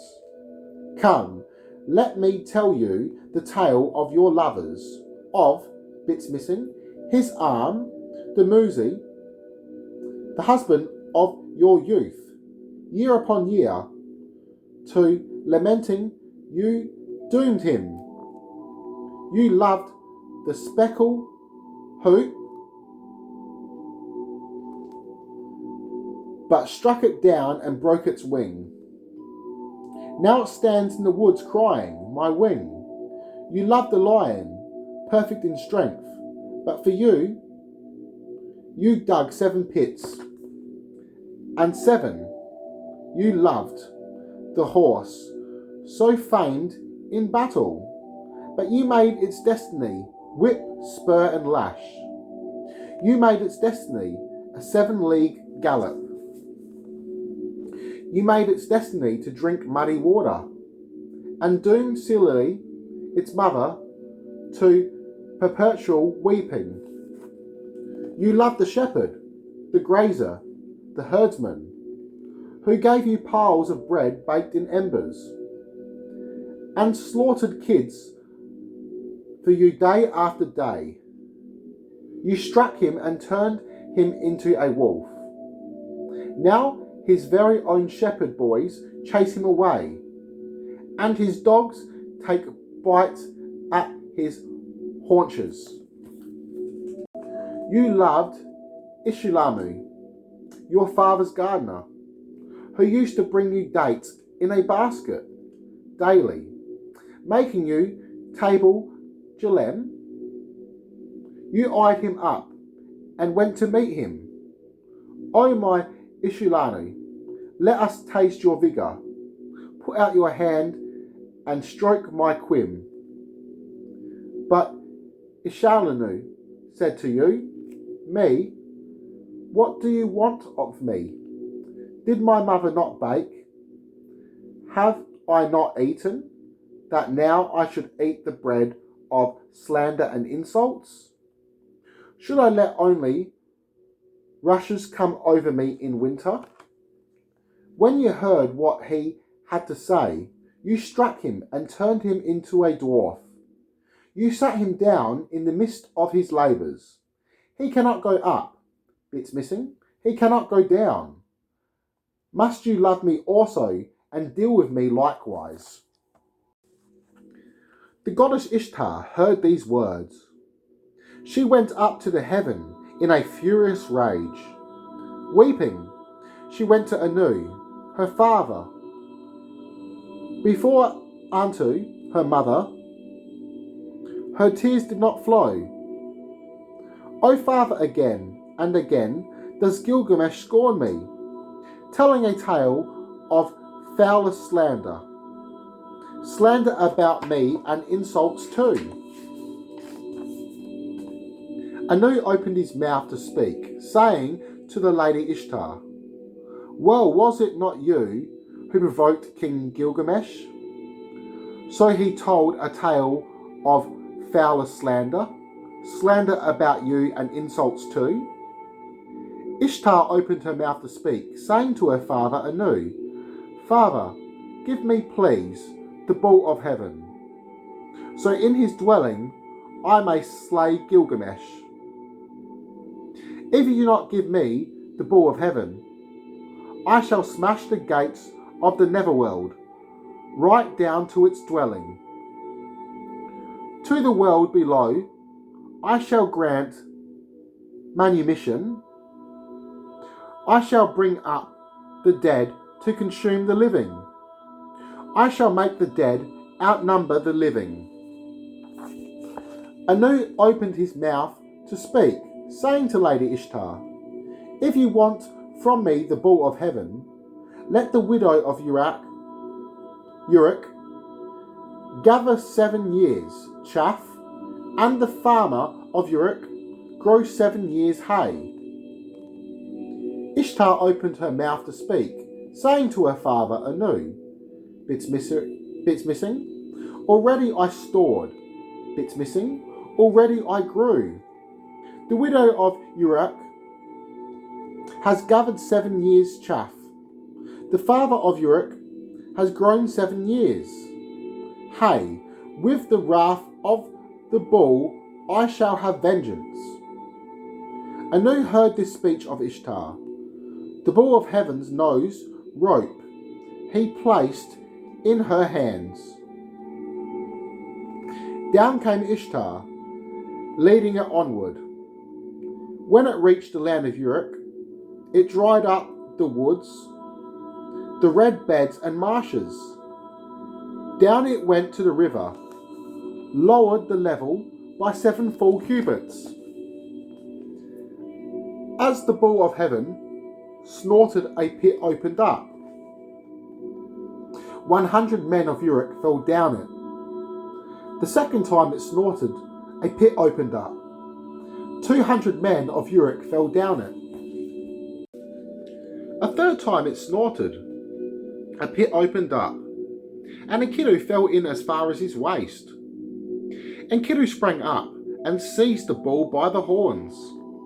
In his face the bull spat saliva, flickering its dung with the tuft of its tail. Enkiru opened his mouth to speak, saying to Gilgamesh, his friend, My friend, we vaunted ourselves in our city.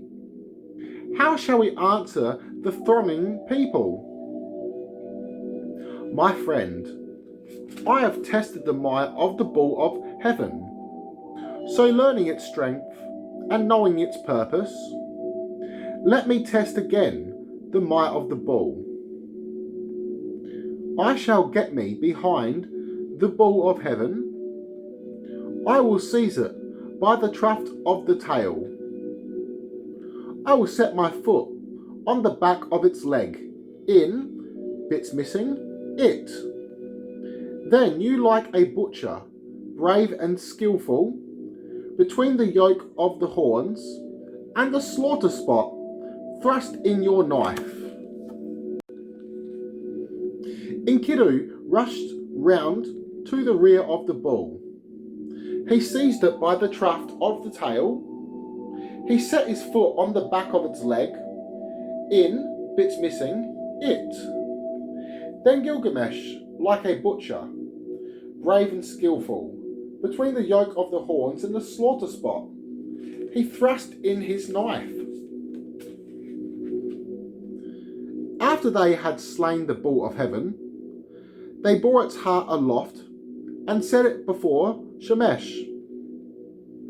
Stepping back, they fell prostrate in the presence of the sun god. Then both of them together sat down. Ishtar went up on the wall of Uruk the sheepfold, hopping and stamping. She wailed in woe.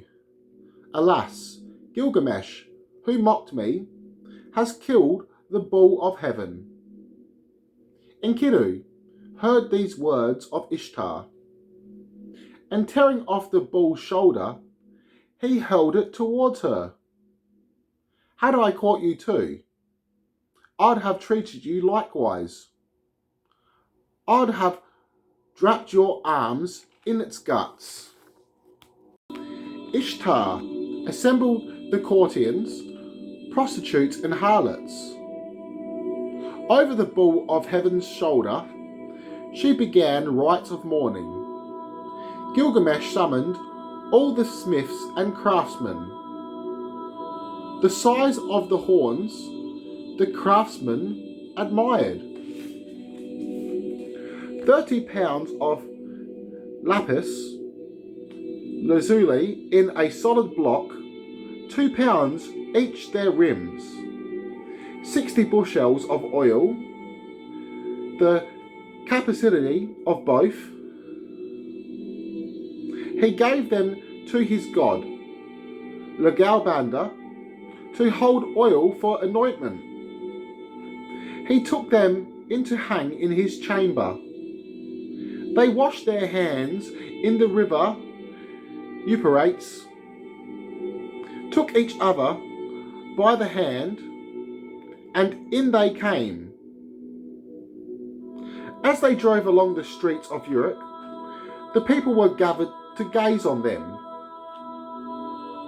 Gilgamesh spoke a word to the serving girls of his palace. Who is the finest among men? Who is the most glorious of fellows? Gilgamesh is the finest among men. Gilgamesh the most glorious of fellows. Gilgamesh made merry in his palace. At night the men lay asleep on their beds, and Enkiru, as he slept, was having a dream. Enkiru rose to relate the dream, saying to his friend, Tablet 6, the death of Enkiru. My friend, why were the great gods in council? Some of this tablet is missing. Bits missing here again. And dawn broke. Enkiru began to speak to Gilgamesh. My brother, this night, what a dream I had. The gods Anu, Enlil, Ea, and celestial Shamash held assembly, and Anu spoke unto Enlil, these because they slew the bull of heaven and slew Humbaba, who guarded the mountains dense wooded with cedar. So said Anu, between these two, let one of them die. And Enlil said, let Enkiru die, but let not Gilgamesh die. Celestial Shemesh began to reply to the hero Enlil, what is not at your word that they slew him, the bull of heaven, and also Hamababa? Now shall innocent Enkiru die. Enlil was wroth at Celestial Shemesh. How like a comrade you marched with them daily. Enkiru lay down before Gilgamesh. His tears flowed down like streams. O my brother, dear to me is my brother. They will never raise me up again. For my brother, among the dead, I shall sit. The threshold of the dead I shall cross. Never again shall I set eyes on my dear brother. Enkiru lifted his eyes as though to the door. He talked with the door as if with a man. O door of the woodland that has no sense, I have understanding that you have not. For 20 leagues I sought for you the finest timber, until in the forest I found a tall cedar. Your tree had no rival in the forest of cedar. 6 rods in your height, 2 rods your breadth, 1 cubit your thickness. Your pole and your pivots, top and bottom, are all of a piece. I fashioned you, I lifted you, I hung you upright in Nippur. Had I but known, O door, that so you would repay me, had I but known, O door, that so you would reward me, I would have lifted my axe, I would have cut you down, I would have shipped you down on a raft to Ebara. To Ebara, the temple of Shemesh, I would have brought you. I would have set up the cedar in the gate of Ebara. In its doorway, I would have stood lion bird and bull colossus, and placed them as guardians at your entrance. I would have bits missing, the city bits missing, Shemesh bits missing, and Inuruk bits missing. Because Shemesh heard what I said, and in time of peril, bits missing, he gave me a weapon. Now, O door, it was I who fashioned you, who lifted you up. I also can curse you, I also can tear you down. May a king who comes after me bear for you hatred, or, bits missing, hang you where you cannot be seen. May he remove my name and write upon you his own. He ripped off his garments, cast his finery away, as he listened to his words swiftly, and soon his tears were flowing. As Gilgamesh listened to the words of Enkiru, his friend, swiftly, and as soon his tears were flowing. Gilgamesh opened his mouth to speak, saying to Enkiru, "My friend, bits missing, missing, manifest. Do you, who had understanding and reason, now speak madness? Why, my friend, does your heart talk madness? Bits missing. The dream was special, great the anxiety. Your feverish lips were buzzing like flies. The misgivings were great. The dream was rare. To the one who survives is left grief for a legacy. The dead leave sorrow to those who survive. The great gods, I'll beseech in supplication. Let me seek out Shemesh. I'll appeal to your God. In your presence, I will pray to Anu, father of the gods. May great counselor Enlil hear my prayer in your presence. May my entreaty find favour with Ea. I will fashion your statue in gold without limit. Bits missing. My friend, give no silver, give no gold, give no gemstones. The word Enlil spoke is not such that the gods can rescind. What he commands he doesn't erase. What he sets down, bits missing, he doesn't erase.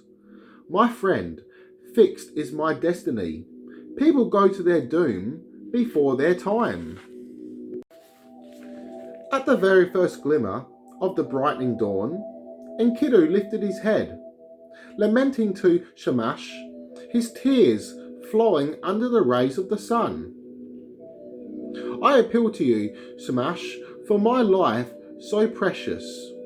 As for the hunter, the trapper man, who let me not get as much as my friend, may the hunter not get as much as his friend, destroy his profit, diminish his income. May his share of the profits be cut in your presence. The house where he enters, may its God leave by the window.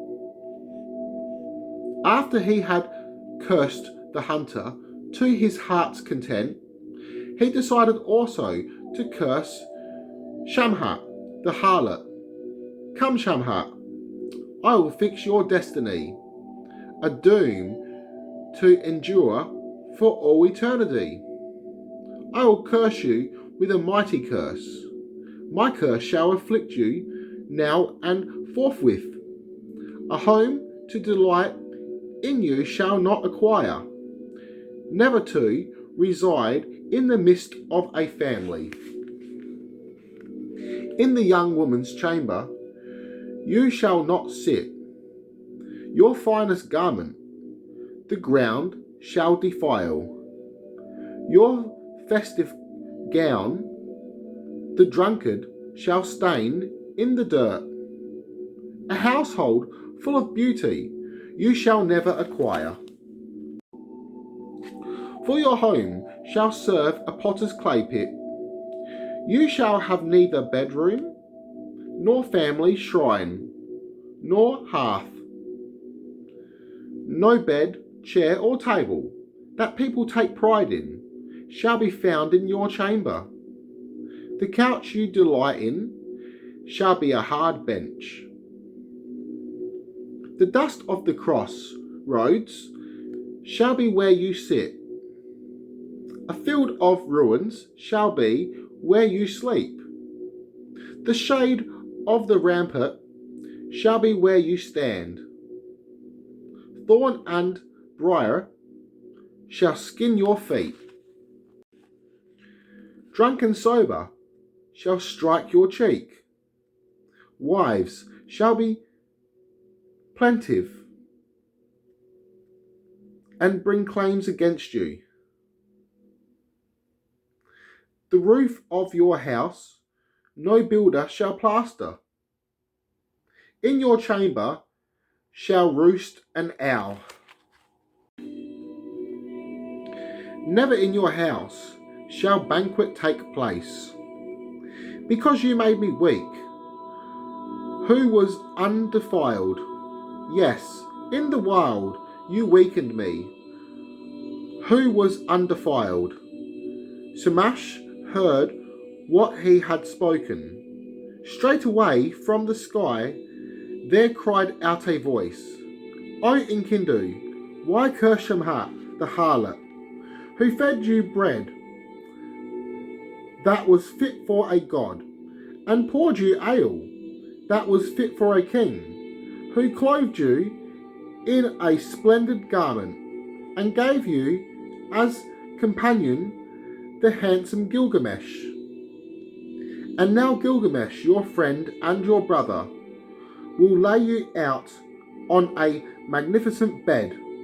On a bed of honour he will lay you out. He will place you on his left, on a seat of repose. The rulers of the underworld will all kiss your feet. The people of Uruk, he will have mourn and lament you. The people so bonny, he will feel full of woe for you. After you are gone, his hair will be matted in mourning. Clad in the skin of a lion, he will wander the wild.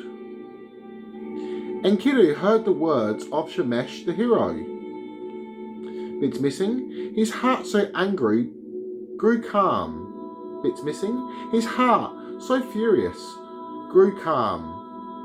Come, Shemhat, I will fix your destiny. My mouth that cursed you shall bless you as well. Governors shall love you, and noblemen too. At 1 league off, men shall slap their thighs. At 2 leagues off, they shall shake out their hair. No soldier shall be slow to drop his belt for you. Obsidian he shall give you, lapis, lazuli, and gold. Earrings of gold shall be what he gives you. Ishtar, the ablest of gods, shall gain you entrance to the man whose home is secure, and wealth he tie. For you, his wife, shall be deserted, though mother of 7. As for Enkiru, his mind was troubled. He lay on his own and began to ponder. What was on his mind, he told to his friend. My friend, in the course of the night, I had such a dream. The heavens thundered, the earth gave echo, and there was I standing between them. A man there was, his visage was darkened. Fierce as a lion bird were his features.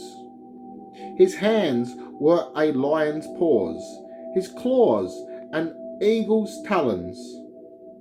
He seized me by the hair. He overpowered me. I struck him, but back he sprung like a skipping rope.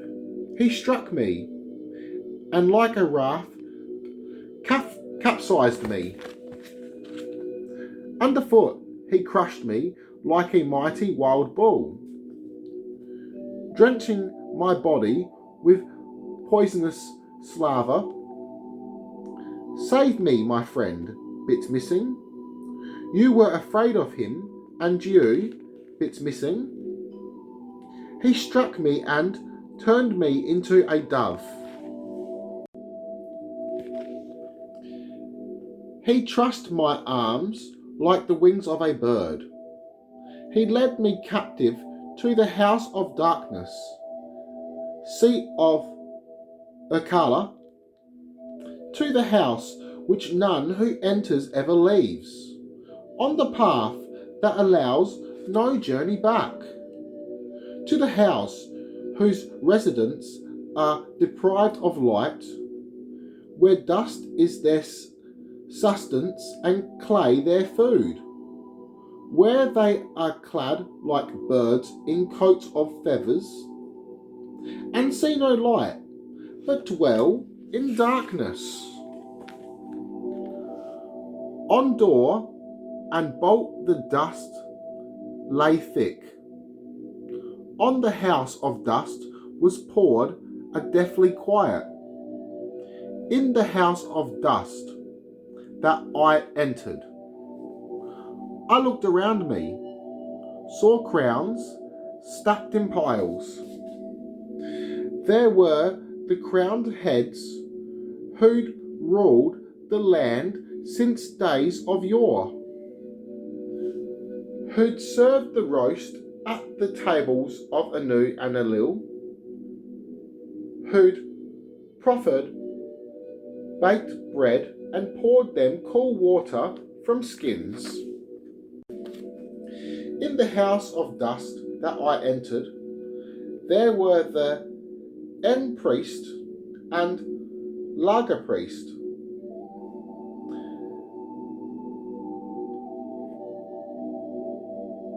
There were Lastrian priest and Lamahu priest. There were the great gods, Gudpusu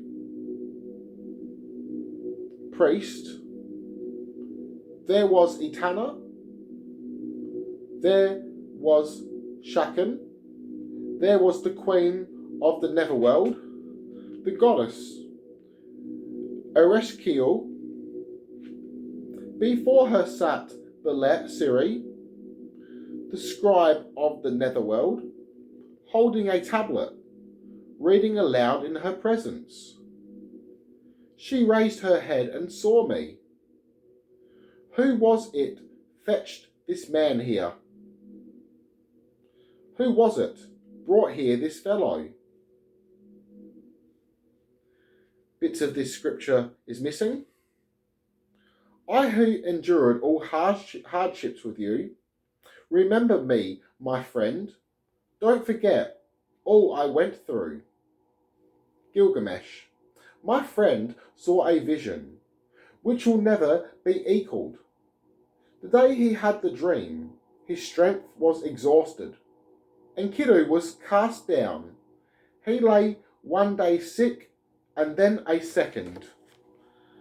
Enkiru lay on his bed. His sickness worsened. The third day and a fourth day, the sickness of Enkiru worsened. A fifth day, a sixth day, and a seventh, and an eighth, a ninth, and a 10th. The sickness of Enkiru worsened. Bits missing. An 11th day, and a 12th. Bits missing. Enkiru lay on the bed. Bits missing. He called for Gilgamesh and spoke to his friend. My God has taken against me, my friend. Bits missing. I do not die like one who falls in the midst of battle. I was afraid of combat, but bits missing. My friend, one who falls in combat, makes his name. But I do not fall in combat, and shall make not my name. The last bit of this tablet is yet to be discovered. Tablet 8. The funeral of Enkiru. At the very first glimmer of brightening dawn, Gilgamesh began mourning his friend. O Enkiru, whom your mother, a gazelle, and your father, a wild donkey, did raise, whom the wild asses did rear with their milk, whom the beast of the wild did teach, all the pastures O Enkiru, may the paths of the forest of Cedar mourn you without pause, by day and by night. May the elders of teeming Uruk, the sheepfold, mourn you. May the crowd who gave us their blessings mourn you. May the high peaks of the hills and mountains mourn you. Bits missing, pure. May the pastures lament like your mother. May the myrtle, cypress, and cedar mourn you, through whose mist we crept in our fury. May the bear mourn you, the hyena, the panther, the cheetah, the stag, and the jackal, the lion, the wild bull, the deer, the ibex, all the beasts of the wild. May the sacred river Ule mourn you, along whose banks we walked in our vigour. May the holy Euphrates mourn you, whose water we poured in libation from skins. May the young men of Uruk, the sheepfold, mourn you, who witnessed our battle when we slew the bull of heaven. May the ploughman mourn you in his furrow, when he extols your name with his sweet yodel. May the bits missing of teeming Uruk, the sheepfold, mourn you, who sends forth your name with the first bits missing. May the herdsman mourn you in his cowpen, who made sweet for your mouth the milk and butter. May the shepherd boy mourn you, bits missing, who provided the ghee for your lips. May the brewer mourn you, who provided the ale for your mouth. May the harlot mourn you, who anointed your head with sweet-smelling oil. May, bits missing, in the house of the wedding ceremony mourn you, who, bits missing, a wife, bits missing. May, bits missing, mourn you. May, bits missing, mourn you like brothers. May their tresses be loosed for you like sisters. May the weep for Enkiru, your mother and father, bits missing. On this very day, I myself shall mourn you. Hear me, O young men, hear me. Hear me, O elders of teeming Uruk, hear me. I shall weep for Enkiru, my friend. Like a hired mourner woman, I shall bitterly wail.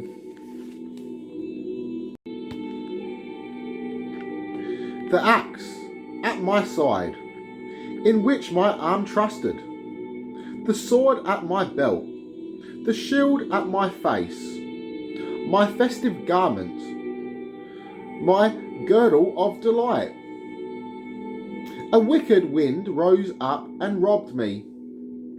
O my friend, wild ass on the run, donkey of dark lands, partner of the wild, my friend Enkiru, wild ass on the run, donkey of the uplands, panther of the wild.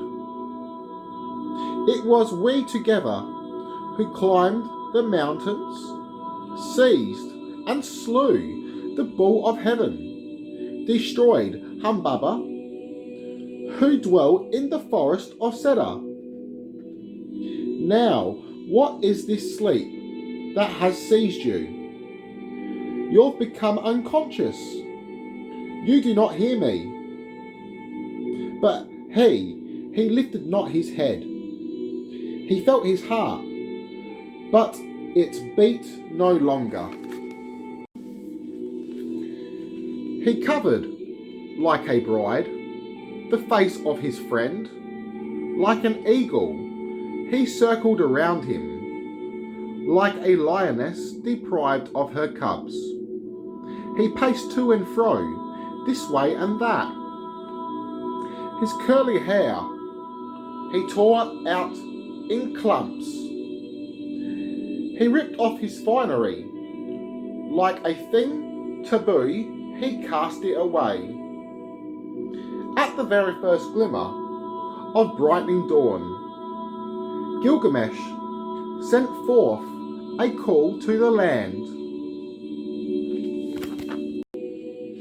O Forge Master, Lapidary, Coppersmith, Goldsmith, Jeweller, make of my friend a statue in his image, such as no one before fashioned a statue of his friend.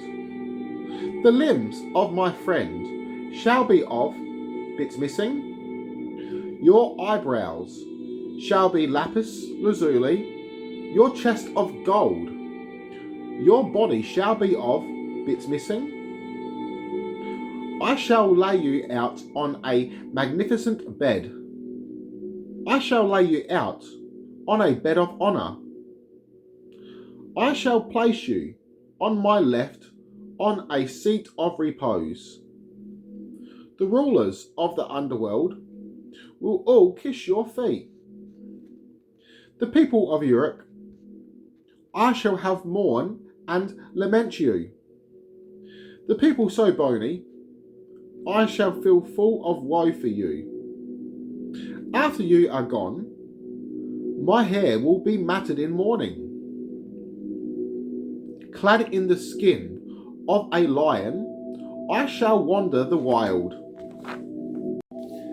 At the very first glimmer of brightening dawn, Gilgamesh arose and entered his treasury. He undid its ceilings, inspected the gemstones, obsidian, carnelian, lapis, lazuli, mother of pearl, alabaster, bits missing, skillfully worked, bits missing. He provided for his friend, bits missing. He provided for his friend, bits missing, of times 10 pounds of gold. He provided for his friend, bits missing, of times pounds of gold. He provided for his friend, bits missing, of times pounds of gold. He provided for his friend, bits missing, of times pounds of gold. He provided for his friend, bits missing, more bits missing. Between them, mounted in 30 pounds of gold, bits missing, was there, bits missing. He provided for his friend, bits missing, was there, bits missing. He provided for his friend, bits missing, was there thickness, bits missing, was there, more bits missing. He provided for his friend, more bits missing, large, bits missing. He provided for his friend, bits missing, of his waist, bits missing. He provided for his friend, bits missing. He provided for his friend, bits missing. He provided for his friend. He provided for his friend, bits missing, more bits missing. He provided for his friend, bits missing, of his feet. He provided for his friend, bits missing here, of times talents of ivory, more bits missing, of which the handle was times pounds of gold. He provided for his friend, bits missing, mighty, bits missing, of its arm. He provided for his friend, bits missing, of which the quiver was, bits missing, and the handle a talent of gold. He provided for his friend, bits missing. The mace in his hand was ivory, bits missing, of which the handle was 40 pounds of gold. He provided for his friend. Bits missing. 3 cubits was its length. Bits missing. Was its thickness. He provided for his friend. More bits missing. Of fine gold. Missing here again. Of carnelian, rod of iron. Bits missing. Holder was a wild bull. Bits missing. For his friend. He butchered, fattened oxen and sheep, piled them high for his friend. These gifts I display, O Shamash, for my friend. Bits missing. They carried all the meat to the rulers of the underworld. Bits missing. To the great Queen Ishtar. A throw stick of mahogany, the gleaming wood, for the great Queen Ishtar, he displayed to the sun god. May the great Queen Ishtar, bits missing, accept this. May she welcome my friend and walk at his side. A festive gown, bits missing, for Bele-Ili, the older sister of Enlil, he displayed to the sun god.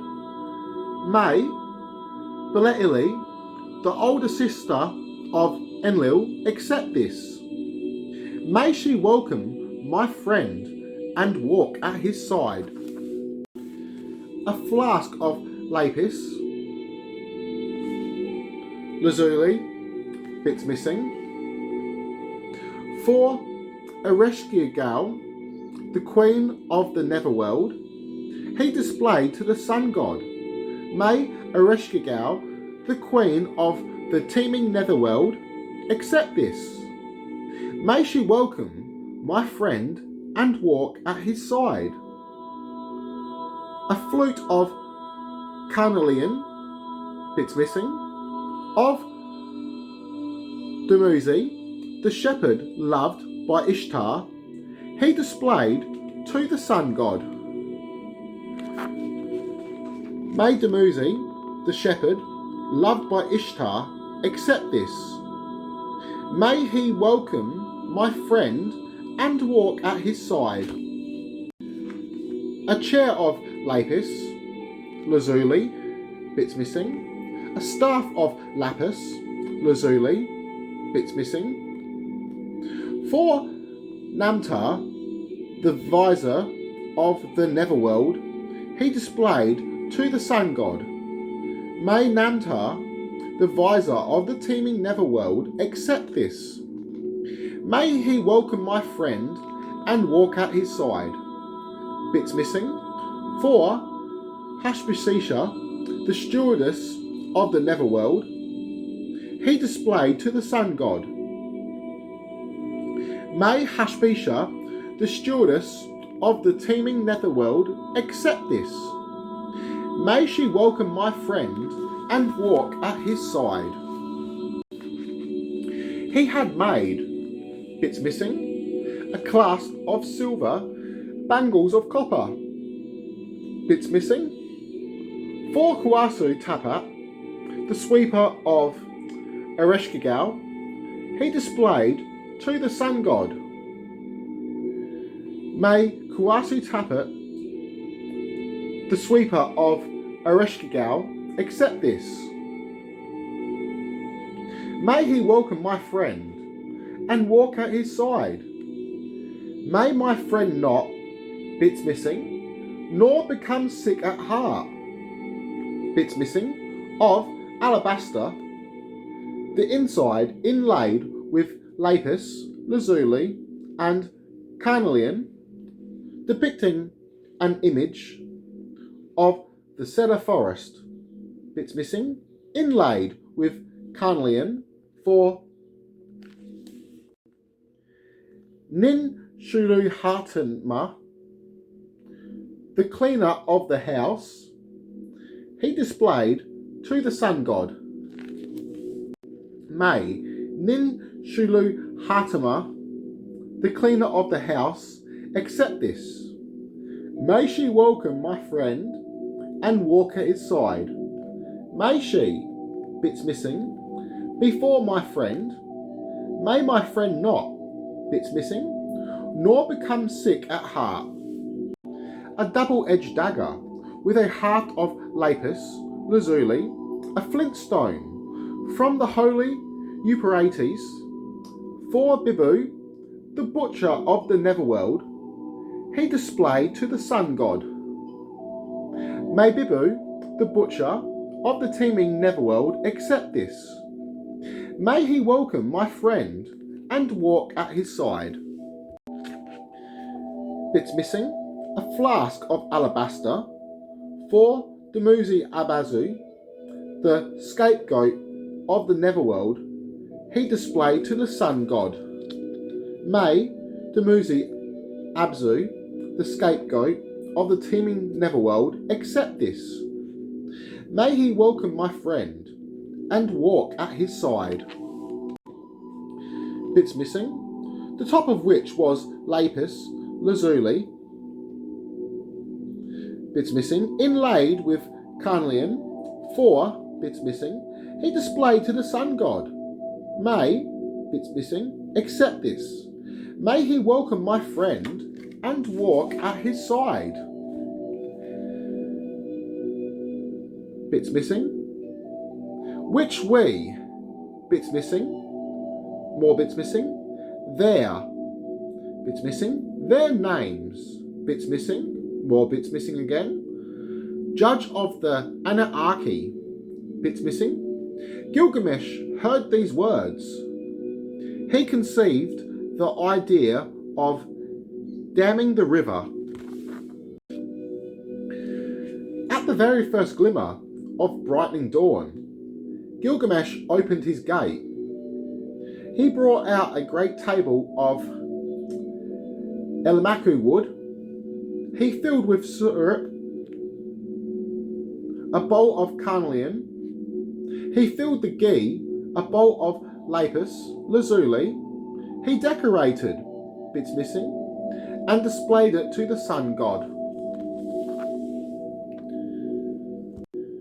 The remaining bit of this tablet is missing. Tablet 9. The Wanderings of Gilgamesh. For his friend, Enkiru, Gilgamesh, did bitterly weep as he wandered the wild. I shall die, and shall I not then be as Enkiru? Sorrow has entered my heart. I am afraid of death, so I wander the wild, to find Uta-Napishti, son of Uba Tutu.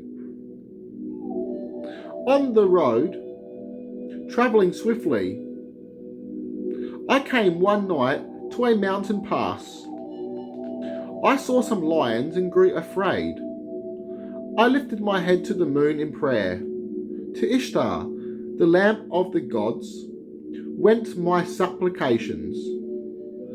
O Sin and Ishtar, keep me safe.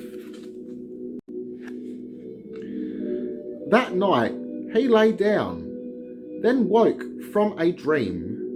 Bits missing. In the presence of the moon, he grew glad of life. He took up his axe in hand. He drew forth the sword from his belt. Like an arrow, among them he fell. He smote the lions. He killed them and scattered them. He clad himself in their skins. He ate their flesh. Gilgamesh dug wells that never existed before.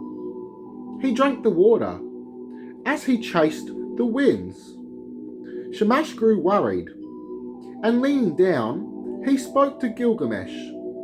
O Gilgamesh, where are you wandering? The life that you seek, you will never find.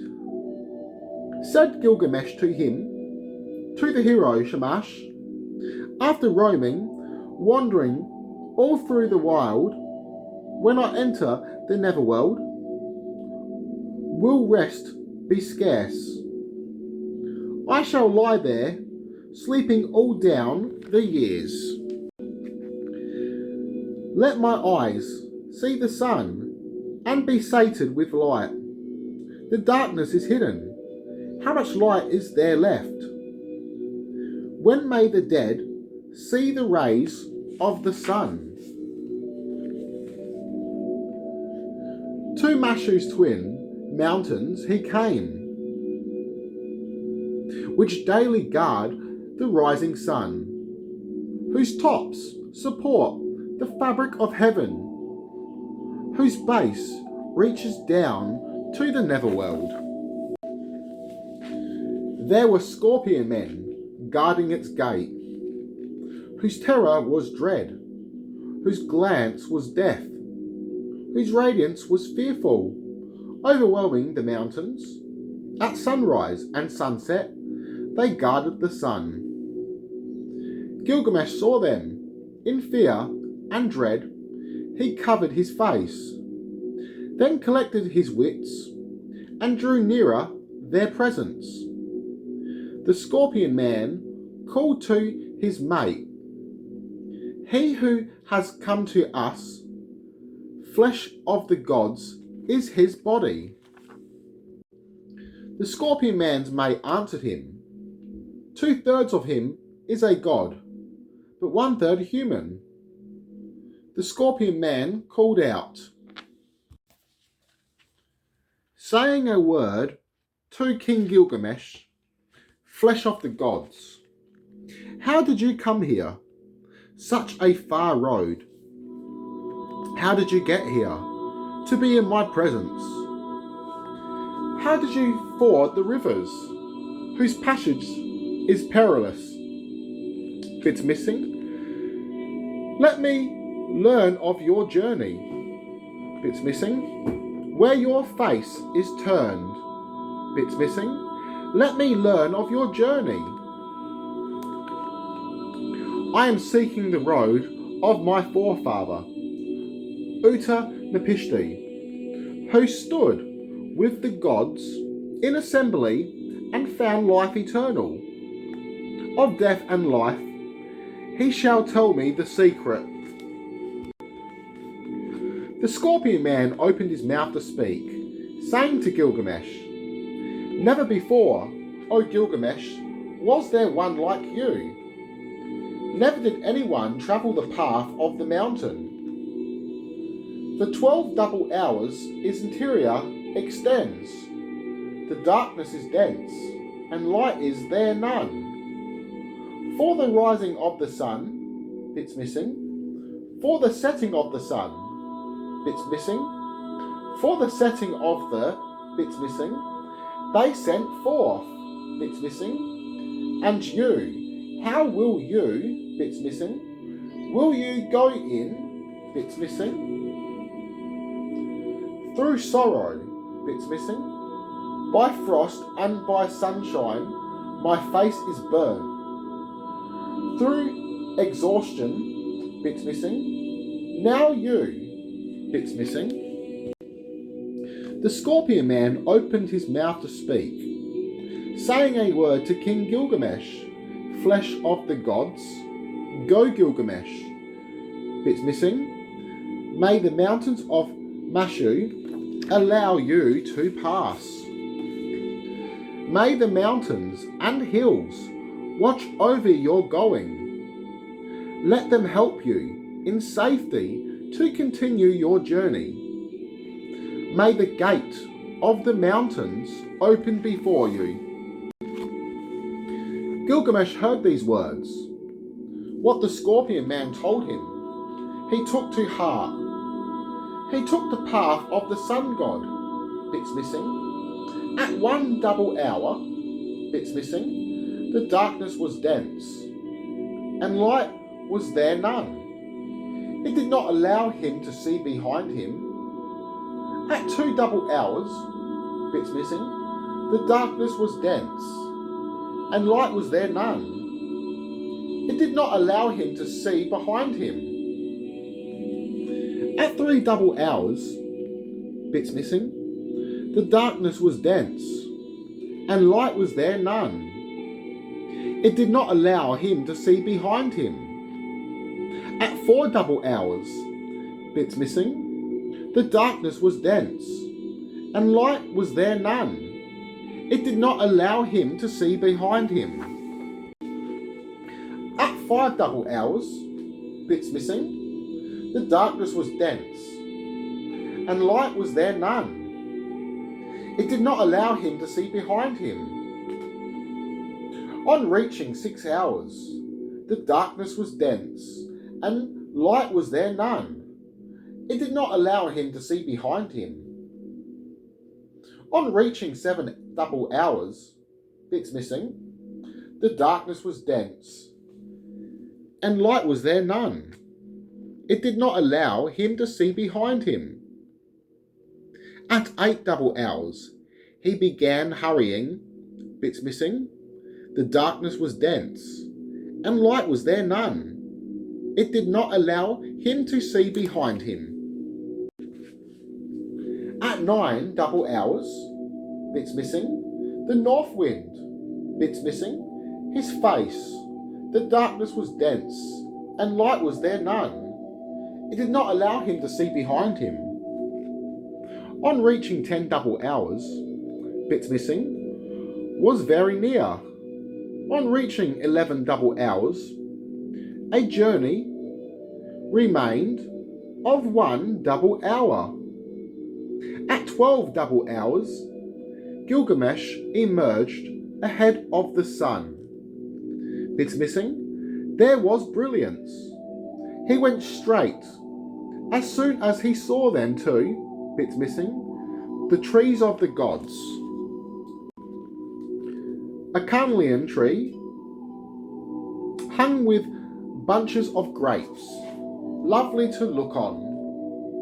A lapis lazuli tree bore foliage in full fruit and gorgeous to gaze on. Bits missing, cypress, bits missing, cedar, bits missing. Its leaf stems were of papradilu stone and bits missing, sea coral, bits missing, gemstone. Instead of thorns and briars, they grew crystal vials. He touched a carob. It was Ashamu stone, agate and Hamite. As Gilgamesh walked about in wonder, she lifted her head in order to watch him. Tablet 10. The Edge of the World. Shiduri was a tavern keeper who lived by the seashore. There she dwelt in an inn by the seashore. Poststand she had, and vats of gold. She was swathed in hoods and veiled with veils. Gilgamesh came wandering, bits missing. He was clad in a pelt and fearful to look on. The flesh of the gods he had in his body, but in his heart there was sorrow. His face resembled one come from afar. As the tavern keeper watched him in the distance, talking to herself, she spoke a word, taking counsel in her own mind. For sure this man is a hunter of wild bulls. But where does he come from, making straight for my gate? Thus the tavern keeper saw him, and barred her gate, and went up on the roof. But Gilgamesh gave ear to, bits missing. He lifted his chin and turned towards her.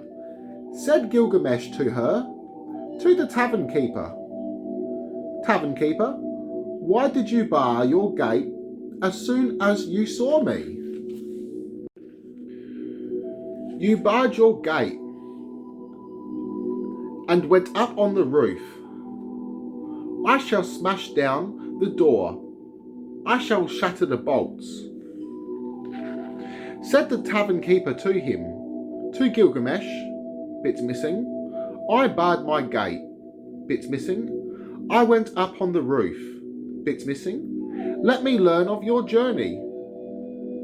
Said Gilgamesh to her, to the tavern keeper, my friend, Enkiru and I, bits missing. It was we together who climbed the mountains, seized and slew the bull of heaven, destroyed Humbaba, who dwelt in the forest of Cedar, killed lions in the mountain passes. Said the tavern keeper to him, to Gilgamesh, if you and Enkiru were the ones who slew the guardian, destroyed Humbaba, who dwelt in the forest of Cedar, killed lions in the mountain passes, seized and slew the bull come down from heaven, why are your cheeks so hollow, your face so sunken, your mood so wretched, your visage so wasted? Why in your heart does sorrow reside, and your face resemble one come from afar? Why are your features burnt by frost and by sunshine? And why do you wander the wild in lion's garb? Said Gilgamesh to her, to the tavern keeper, why should my cheeks not be hollow, my face not sunken, my mood not wretched, my visage not wasted? Should not sorrow reside in my heart, and my face not resemble one come from afar? Should not my features be burnt by frost and by sunshine? And should I not wander the wild in lion's garb? My friend, a wild ass on the run, donkey of the uplands, panther of the wild. My friend Enkiru, a wild ass on the run, donkey of the uplands, panther of the wild. My friend, whom I love so dear, who with me went through every danger. My friend Enkiru, whom I loved so dear, who with me went through every danger. The doom of mortals overtook him.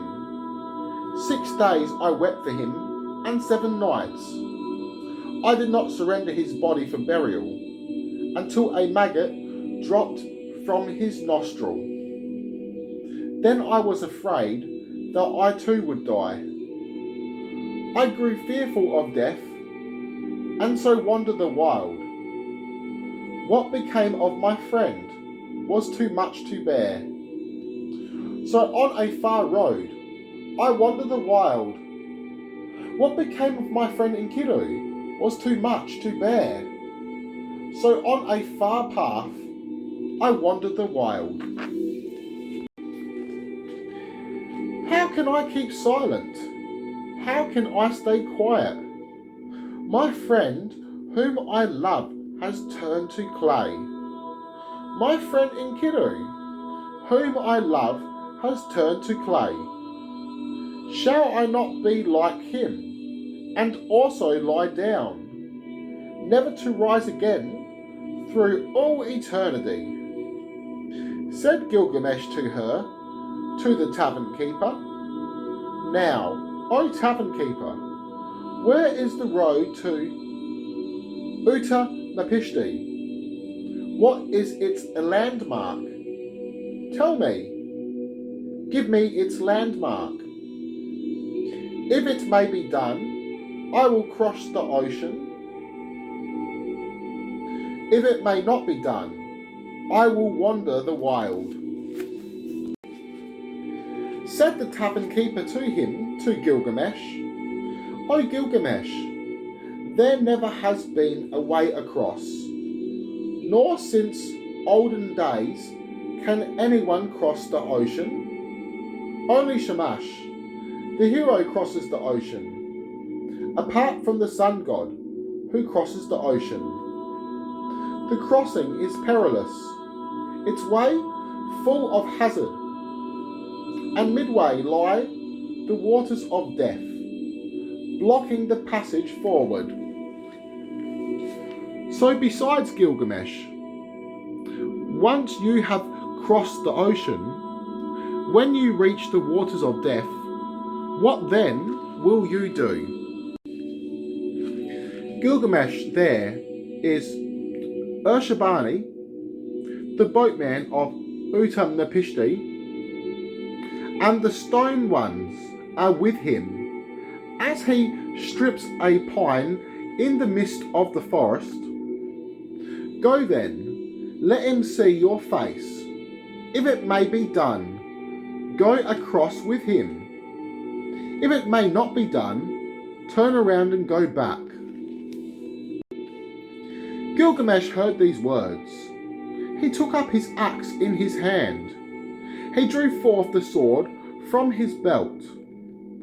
Forward he crept, and on them rushed down. Like an arrow he fell among them. In the midst of the forest, his shout resounded.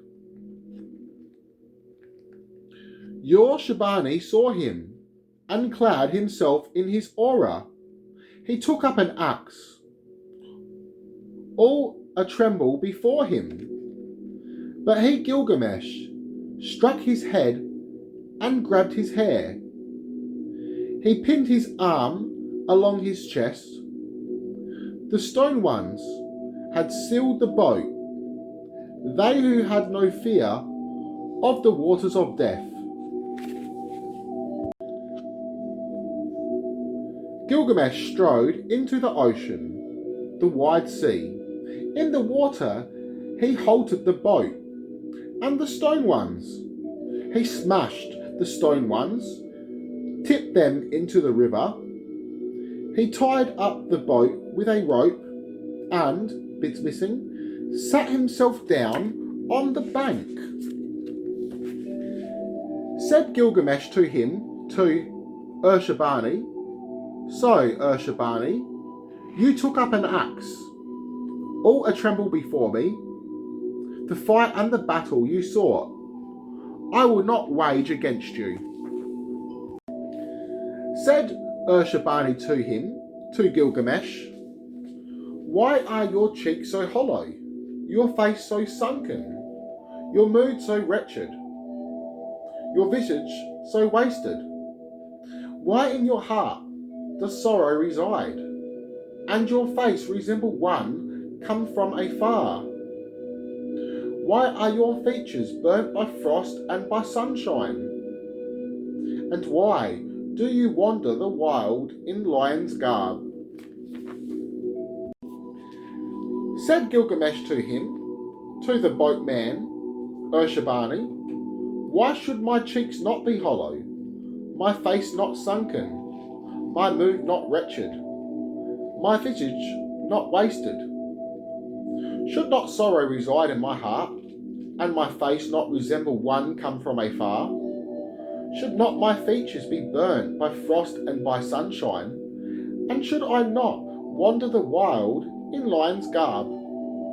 My friend, a wild ass on the run, donkey of our plans, panther of the wild, my friend Enkiru, a wild ass on the run, donkey of our plans, panther of the wild. It was we together who climbed the mountains, seized and slew the bull of heaven, destroyed Humbaba, who dwelt in the forest of Cedar, killed lions in the mountain passes. My friend, whom I love so dear, who with me went through every danger. My friend, Enkiru, whom I love so dear, who with me went through every danger. The doom of mortals overtook him. 6 days I wept for him, and 7 nights I did not surrender his body for burial, until a maggot dropped from his nostril. Then I was afraid that I too would die. I grew fearful of death, so wandered the wild. What became of my friend was too much to bear. So on a far road I wandered the wild. What became of my friend Enkiru was too much to bear. So on a far path I wandered the wild. How can I keep silent? How can I stay quiet? My friend, whom I love, has turned to clay. My friend Enkiru, whom I love, has turned to clay. Shall I not be like him, and also lie down, never to rise again, through all eternity? Said Gilgamesh to him, to Urshabani, the boatman. Now, Urshabani, where is the road to Utanapishti? What is its landmark? Tell me, give me its landmark. If it may be done, I will cross the ocean. If it may not be done, I will wander the wild. Said Urshabani to him, to Gilgamesh, your own hands, O Gilgamesh, have hindered your crossing. You smashed the stone ones, tipped them into the river. The stone ones are smashed, and the pine is not stripped. Take up, O Gilgamesh, your axe in your hand, go into the forest, and cut 300 punting poles, each 5 rods in length. Trim them and furnish them each with a boss. Then bring them here to my presence. Gilgamesh heard these words. He took up his axe in his hand. He drew forth the sword from his belt. He went into the forest and cut 300 punting poles, each 5 rods in length. He trimmed them and furnished them each with a boss. Then he brought them to Urshadani, the boatman. Gilgamesh and Urshabani boarded the boat. They launched the craft and crewed it themselves. In 3 days they made a journey of a month and a half, and Urshabani came to the waters of death. Said Urshabani to him, to Gilgamesh, set to, O Gilgamesh, take the first punting pole, let your hand not touch the waters of death, lest you lame it. Take a second punting pole, Gilgamesh, a third and a fourth. Take a 5th punting pole, Gilgamesh, a 6th and a 7th. Take an 8th punting pole, Gilgamesh, a 9th and a 10th. Take an 11th punting pole, Gilgamesh, and a 12th. At 120 double furlongs, Gilgamesh had used all the punting poles. So he, Urshabani, undid his clothing. Gilgamesh stripped off his garment.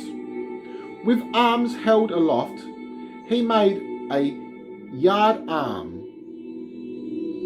Utanapishti was watching them in the distance. Talking to himself, he spoke a word, taking counsel in his own mind. Why are the boats, stone ones, all broken?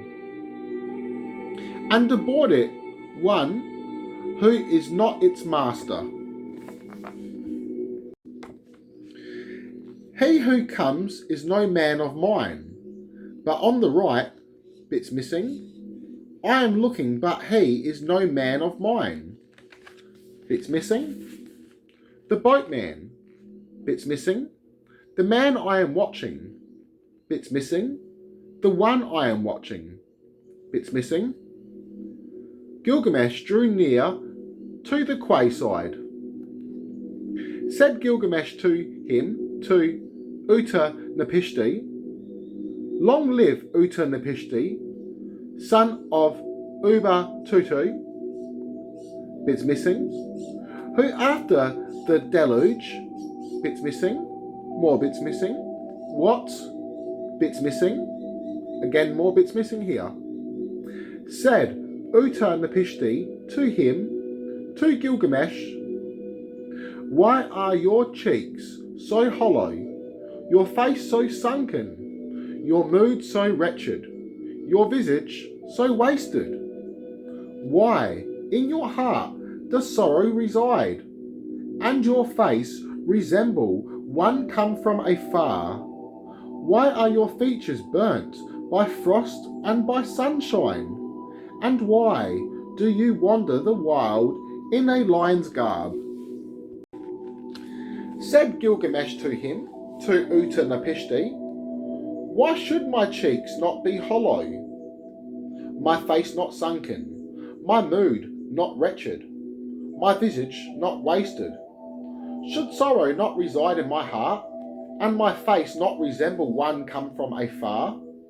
Should not my features be burnt by frost and by sunshine? And should I not wander the wild in lion's garb? My friend, a wild ass on the run, donkey of the uplands, panther of the wild. My friend, Enkiru, a wild ass on the run, donkey of the uplands, panther of the wild.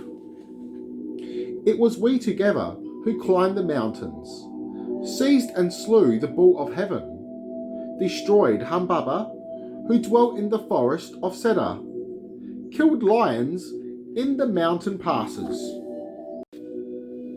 My friend, whom I love so dear, who with me went through every danger. My friend Enkiru, whom I love so dear, who with me went through every danger.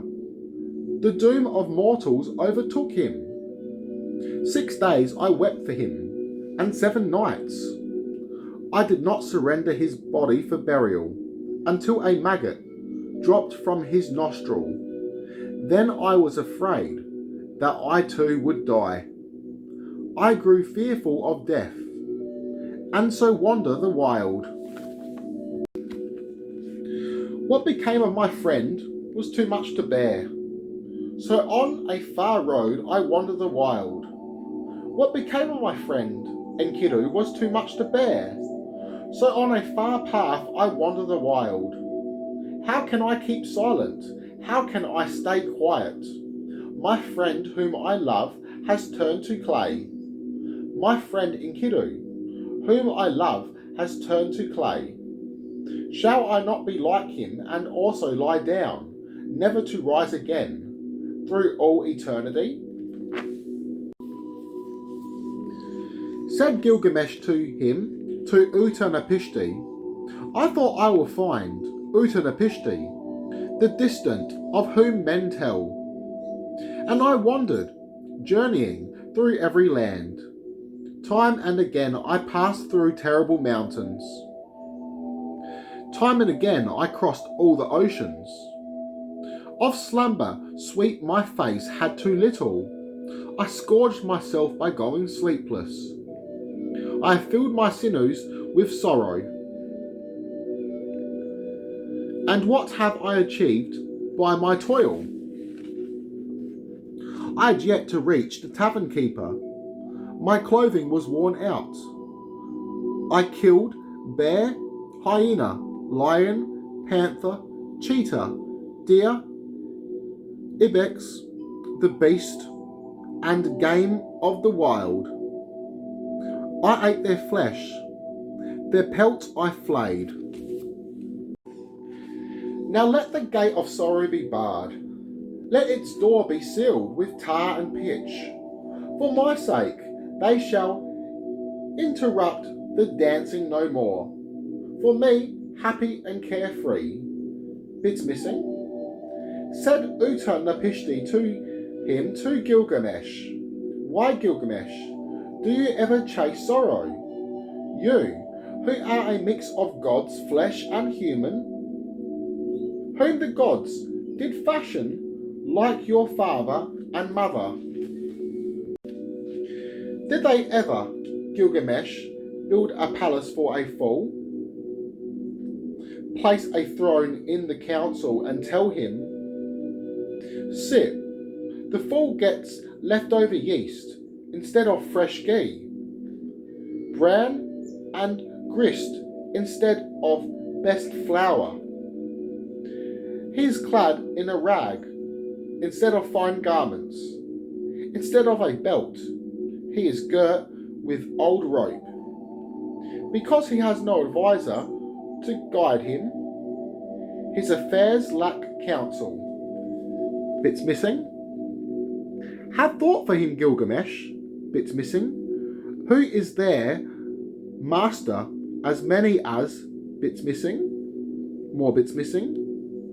The moon and the gods of the night. At the night the moon travels. Bits missing. The gods stay awake and bits missing. Wakeful and sleeping. Bits missing. From olden times is set. Bits missing. Now consider. Bits missing. Your support. Bits missing. If Gilgamesh, the temples of the gods, have no provisioner, the temples of the goddess, bits missing. Enkiru, indeed, they took to his doom. But you toiled away, and what did you achieve? You exhaust yourself with ceaseless toil.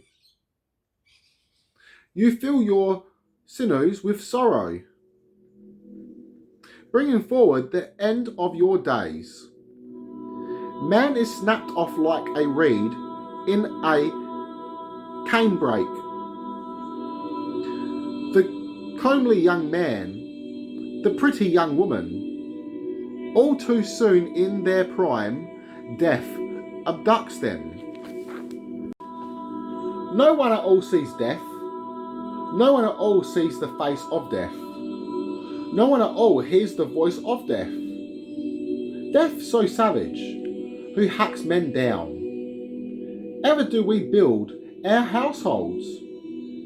Ever do we make our nests? Ever do brothers divide their inheritance? Ever do feuds arise in the land? Ever the river has risen and brought us the flood. The mayfly floating on the water, on the face of the sun, is contentance. Gazes, then all of a sudden nothing is there. The abducted and the dead alike is their lot, but never was drawn the likeness of death. Never in the land did the dead greet a man. The Annunaki, the great gods, held an assembly. Mamaitum, maker of destiny, fixed fates with them. Both death and life they did establish. But the day of death they do not disclose. Tablet 11. Immortality denied. Said Gilgamesh to him, to Utnapishti, the distant, I look at you, Utnapishti. Your form is no different. You are just like me. You are not any different. You are just like me. I was fully intent on making you fight, but now in your presence, my hand is stayed. How was it you stood with the gods in assembly and found life eternal? Said Utnapishti to him, to Gilgamesh, let me disclose, O Gilgamesh, a matter most secret. To you I will tell you a mystery of gods. The town of Shurupak, a city well known to you, which stands on the banks of the river Euphrates. This city was old. The gods once were in it. When the great gods decided to send down the deluge, their father Anu swore an oath, and their counsellor, the hero Enlil, their chamberlain, the god Nineruta, and their sheriff, the god Ennugi. Princely Ea swore with them also, repeating their words to a fence made of reed. O fence of reed, O wall of brick, hear this, O fence, pay heed, O wall, O man of Shurupak, son of Ubatutu, demolish the house and build a boat, abandon wealth and seek survival, spurn property, save life, put on board the boat all living things, seed. The boat you will build, her dimensions all shall be equal, her length and breadth shall be the same. Cover her with a roof, like the ocean below. I understood, and spoke to Ea, my master. I obey, O master. What thus you told me, I understood, and I shall do it. But how do I answer my city, the crowd, and the elders? Ea opened his mouth to speak, saying to me, his servant, also, you will say to them this, for sure the god Enlil feels for me hatred. In your city, I can live no longer. I can tread no more on Enlil's ground. I must go to the ocean below to live with Ea, my master, and he will send you a rain of plenty, an abundance of birds, a riddle of fishes. He will provide a harvest of riches.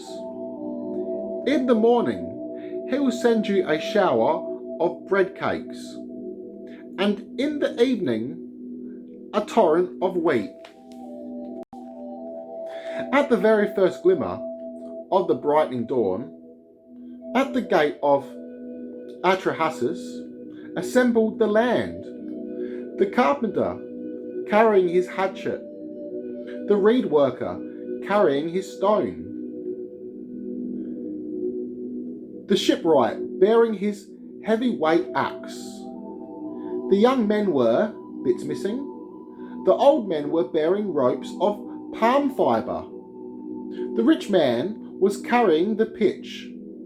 The poor man brought the bits missing tackle.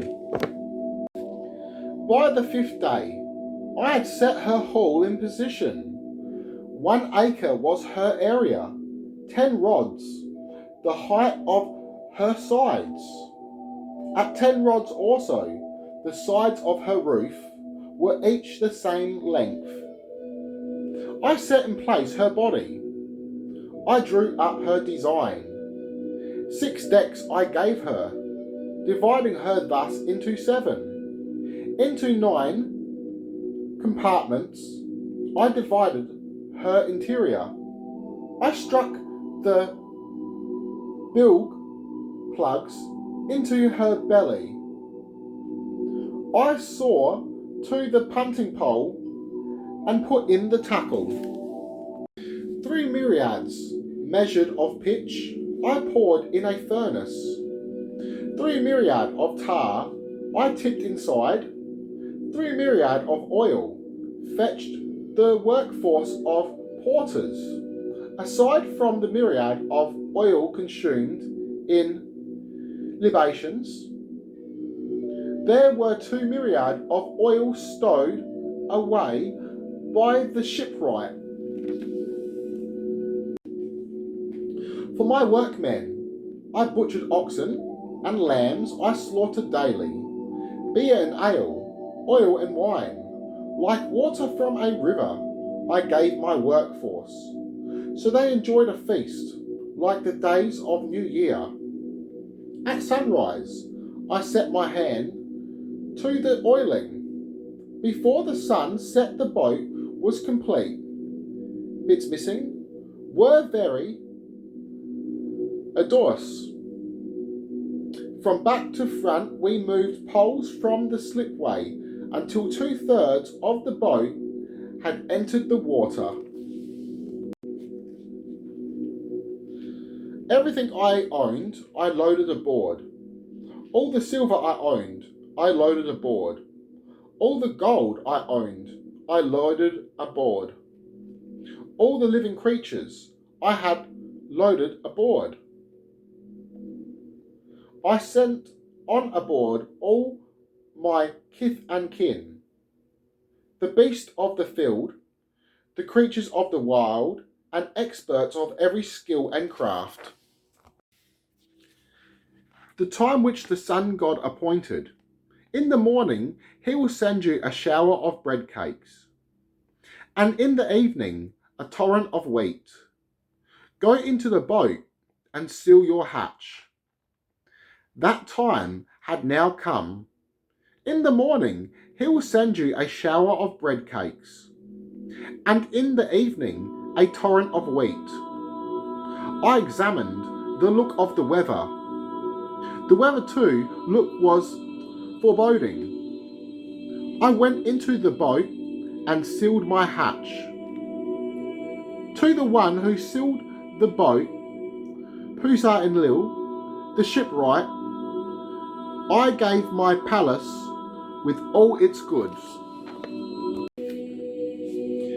At the very first glimmer of brightening dawn, there rose on the horizon a dark cloud of black, and billowing within it was Adad, the storm god. The gods, Shalat and Hanish, were going before him, bearing his throne over mountain and land. The god, Ericles, was uprooting the mooring poles. Ninurta, passing by, made the weirs overflow. The Annunaki gods carried torches of fire, scorching the country with brilliant flashes.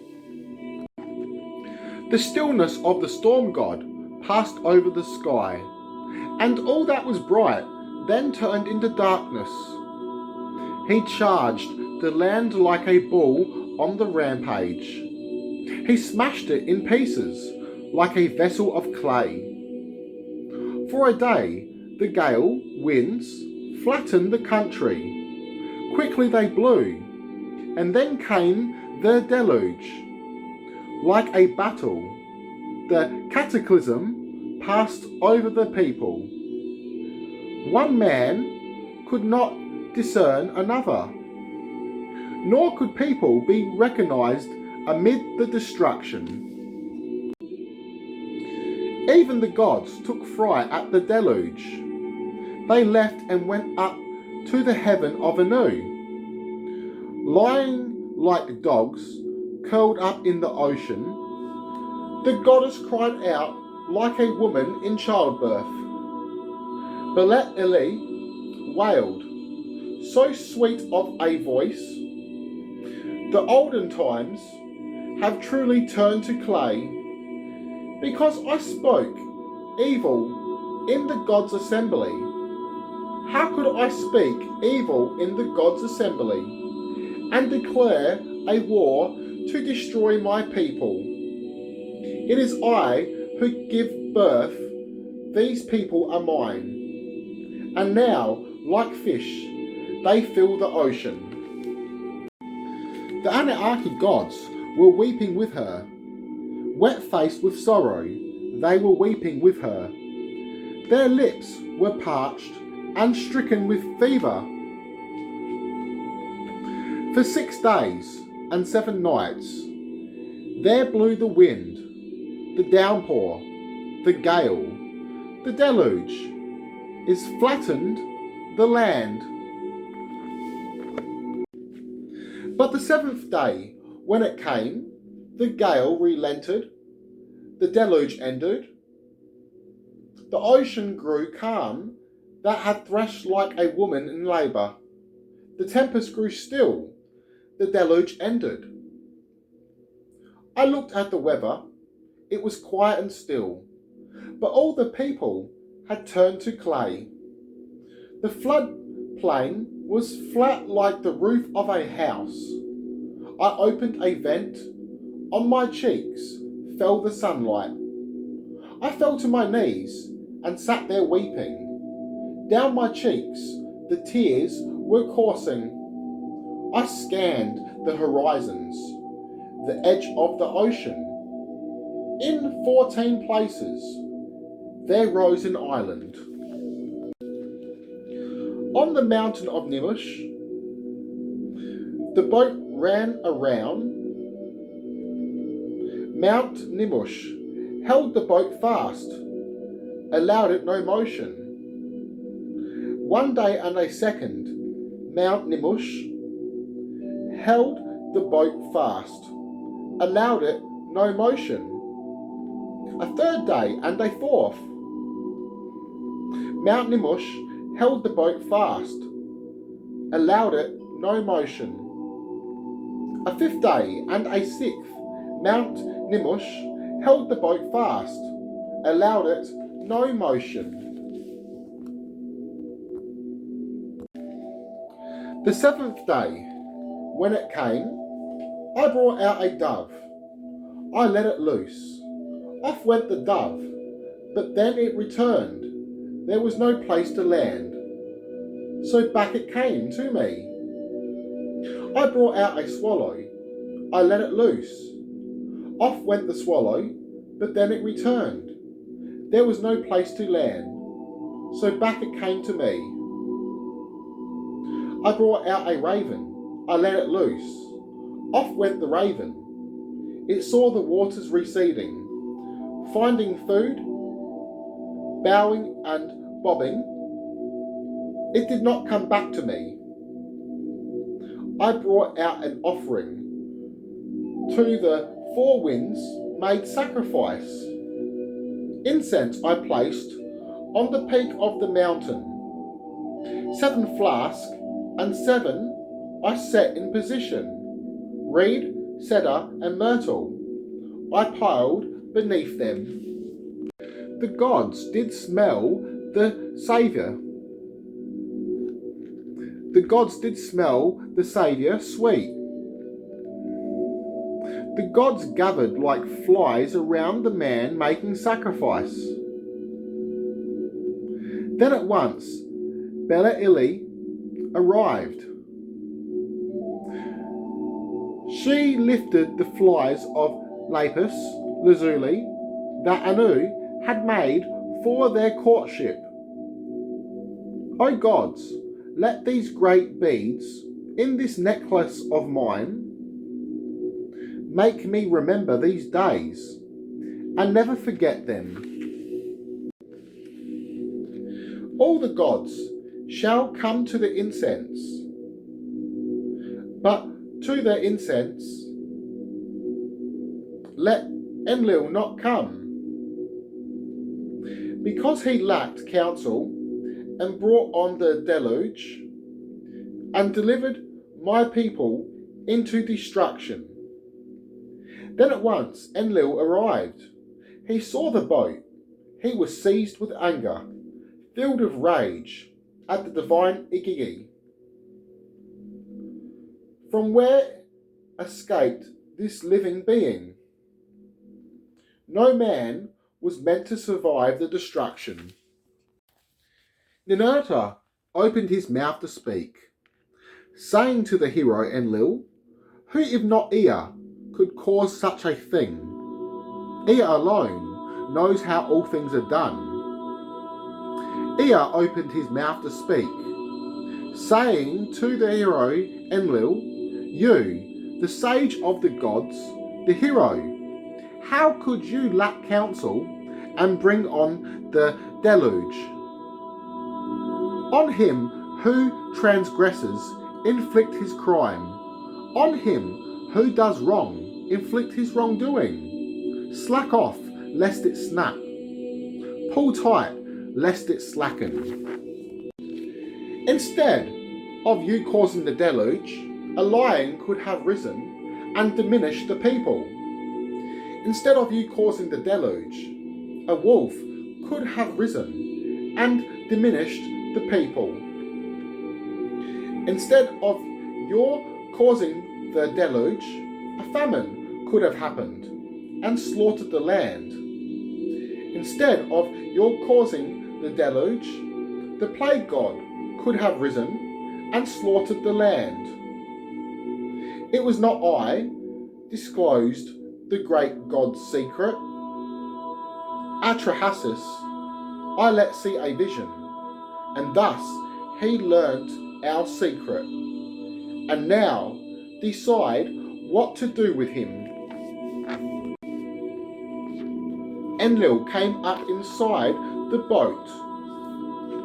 He took hold of my hand and brought me inside. He brought out my woman and made her kneel at my side. He touched our foreheads, standing between us to bless us. In the past, Utnapishtim was a mortal man, but now he and his woman shall become like us, gods. Utnapishtim shall dwell far away, where the rivers flow forth. So far away they took me and settled me where the rivers flow forth. But you now, who convene for you the gods' assembly, so you can find the life you search for? For 6 days and 7 nights, come, do without slumber. As soon as he squatted down on his haunches, sleep like a fog already breathed over him. Said Utnapishtim to her, to his wife, "See, the fellow who so desired life, sleep like a fog, already breathes over him." Said his wife to him, to Utnapishtim, the distant, "Touch the man and make him awake. The way he came, he shall go back in safety. By the gate he came forth, he shall return to his land." Said Utnapishtim to her, to his wife, "Man is deceitful, he will deceive you.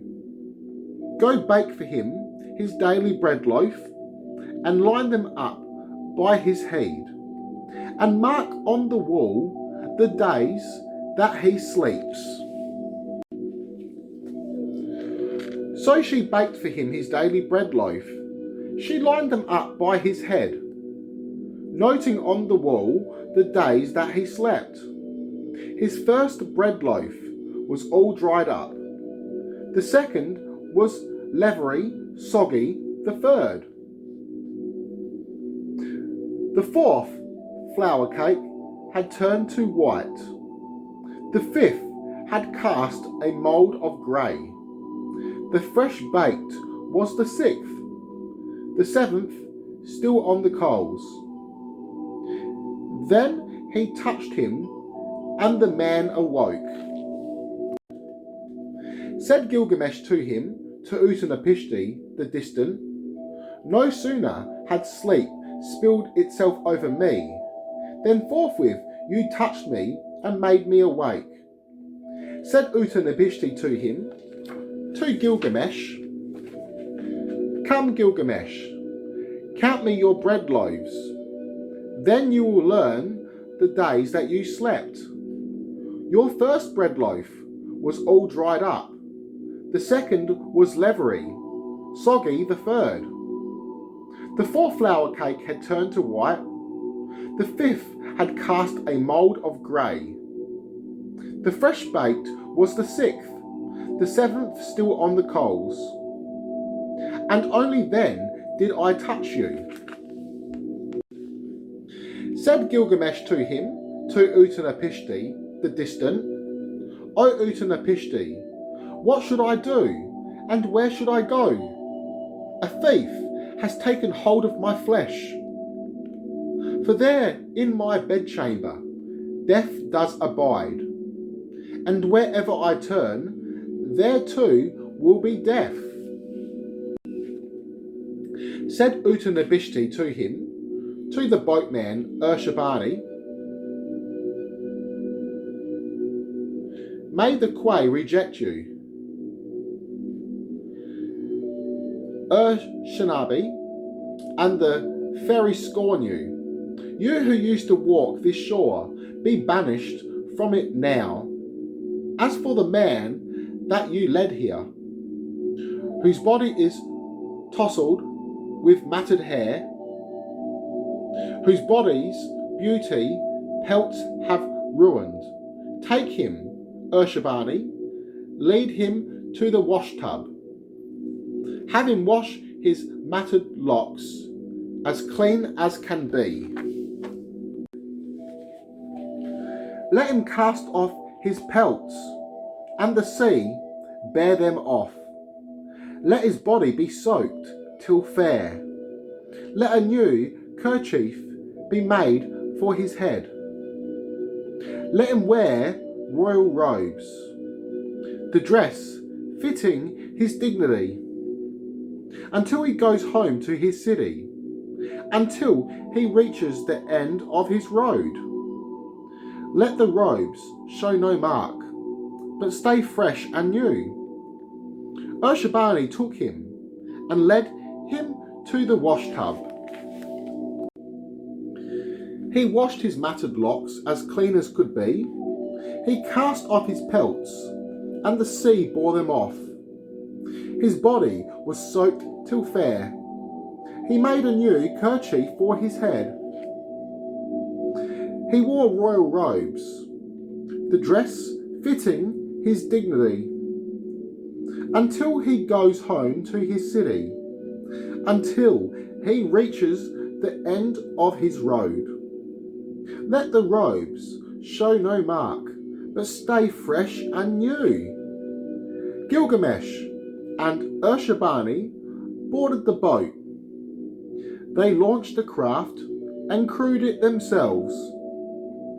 Said his wife to him, to Utnapishti, the distant, Gilgamesh came here by toil and by travail.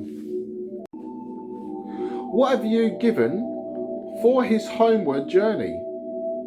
And Gilgamesh, he picked up a punting pole. He brought the boat back near to the shore. Said Utnapishti to him, to Gilgamesh, you came here, O Gilgamesh, by toil and by travail. What do I give you for your homeward journey? Let me disclose, O Gilgamesh, a matter most secret. To you I will tell you a mystery of the gods. There is a plant that looks like a box thorn. It has prickles like a dog rose, and will prick one who plucks it. But if you can possess this plant, you'll be again as you were in your youth. Just as soon as Gilgamesh heard what he said, he opened the channel, bits missing. Heavy stones he tied to his feet, and they pulled him down, bits missing, to the ocean below. He took the plant and pulled it up and lifted it. The heavy stones he cut loose from his feet, and the sea cast him up on its shore. Said Gilgamesh to him, to Urshabani, the boatman. This plant, Urshanabi, is the plant of heartbeat. With it, a man can regain his vigour. To Uruk the sheepfold, I will take it. To an ancient, I will feed some and put the plant to test. If the ancient grows young again, I will eat it myself and be once more as I was in my youth. At 20 leagues they broke bread. At 30 leagues they stopped for the night. Gilgamesh found a pool whose water was cool. Down he went into it to bathe in the water of the plant's fragrance. A snake caught scent, came up in silence and bore the plant off. As it turned away, it sloughed its skin. Then Gilgamesh sat there weeping. Down his cheeks the tears were coursing, bits missing. He spoke to Urshabani, the boatman, from whom Urshabani toiled my arms so hard, for whom ran dry the blood of my heart. Not for myself did I find a bounty, for the lion of the earth I have done a favour. Now far and wide the tide is rising. Having opened the channel, I abandoned the tools. What thing would I find that served as my landmark? Had I only turned back and left the boat on the shore. At 20 leagues they broke bread. At 30 leagues they pitched camp. When they arrived in Uruk the sheepfold, said Gilgamesh to him, to Urshabani, the boatman,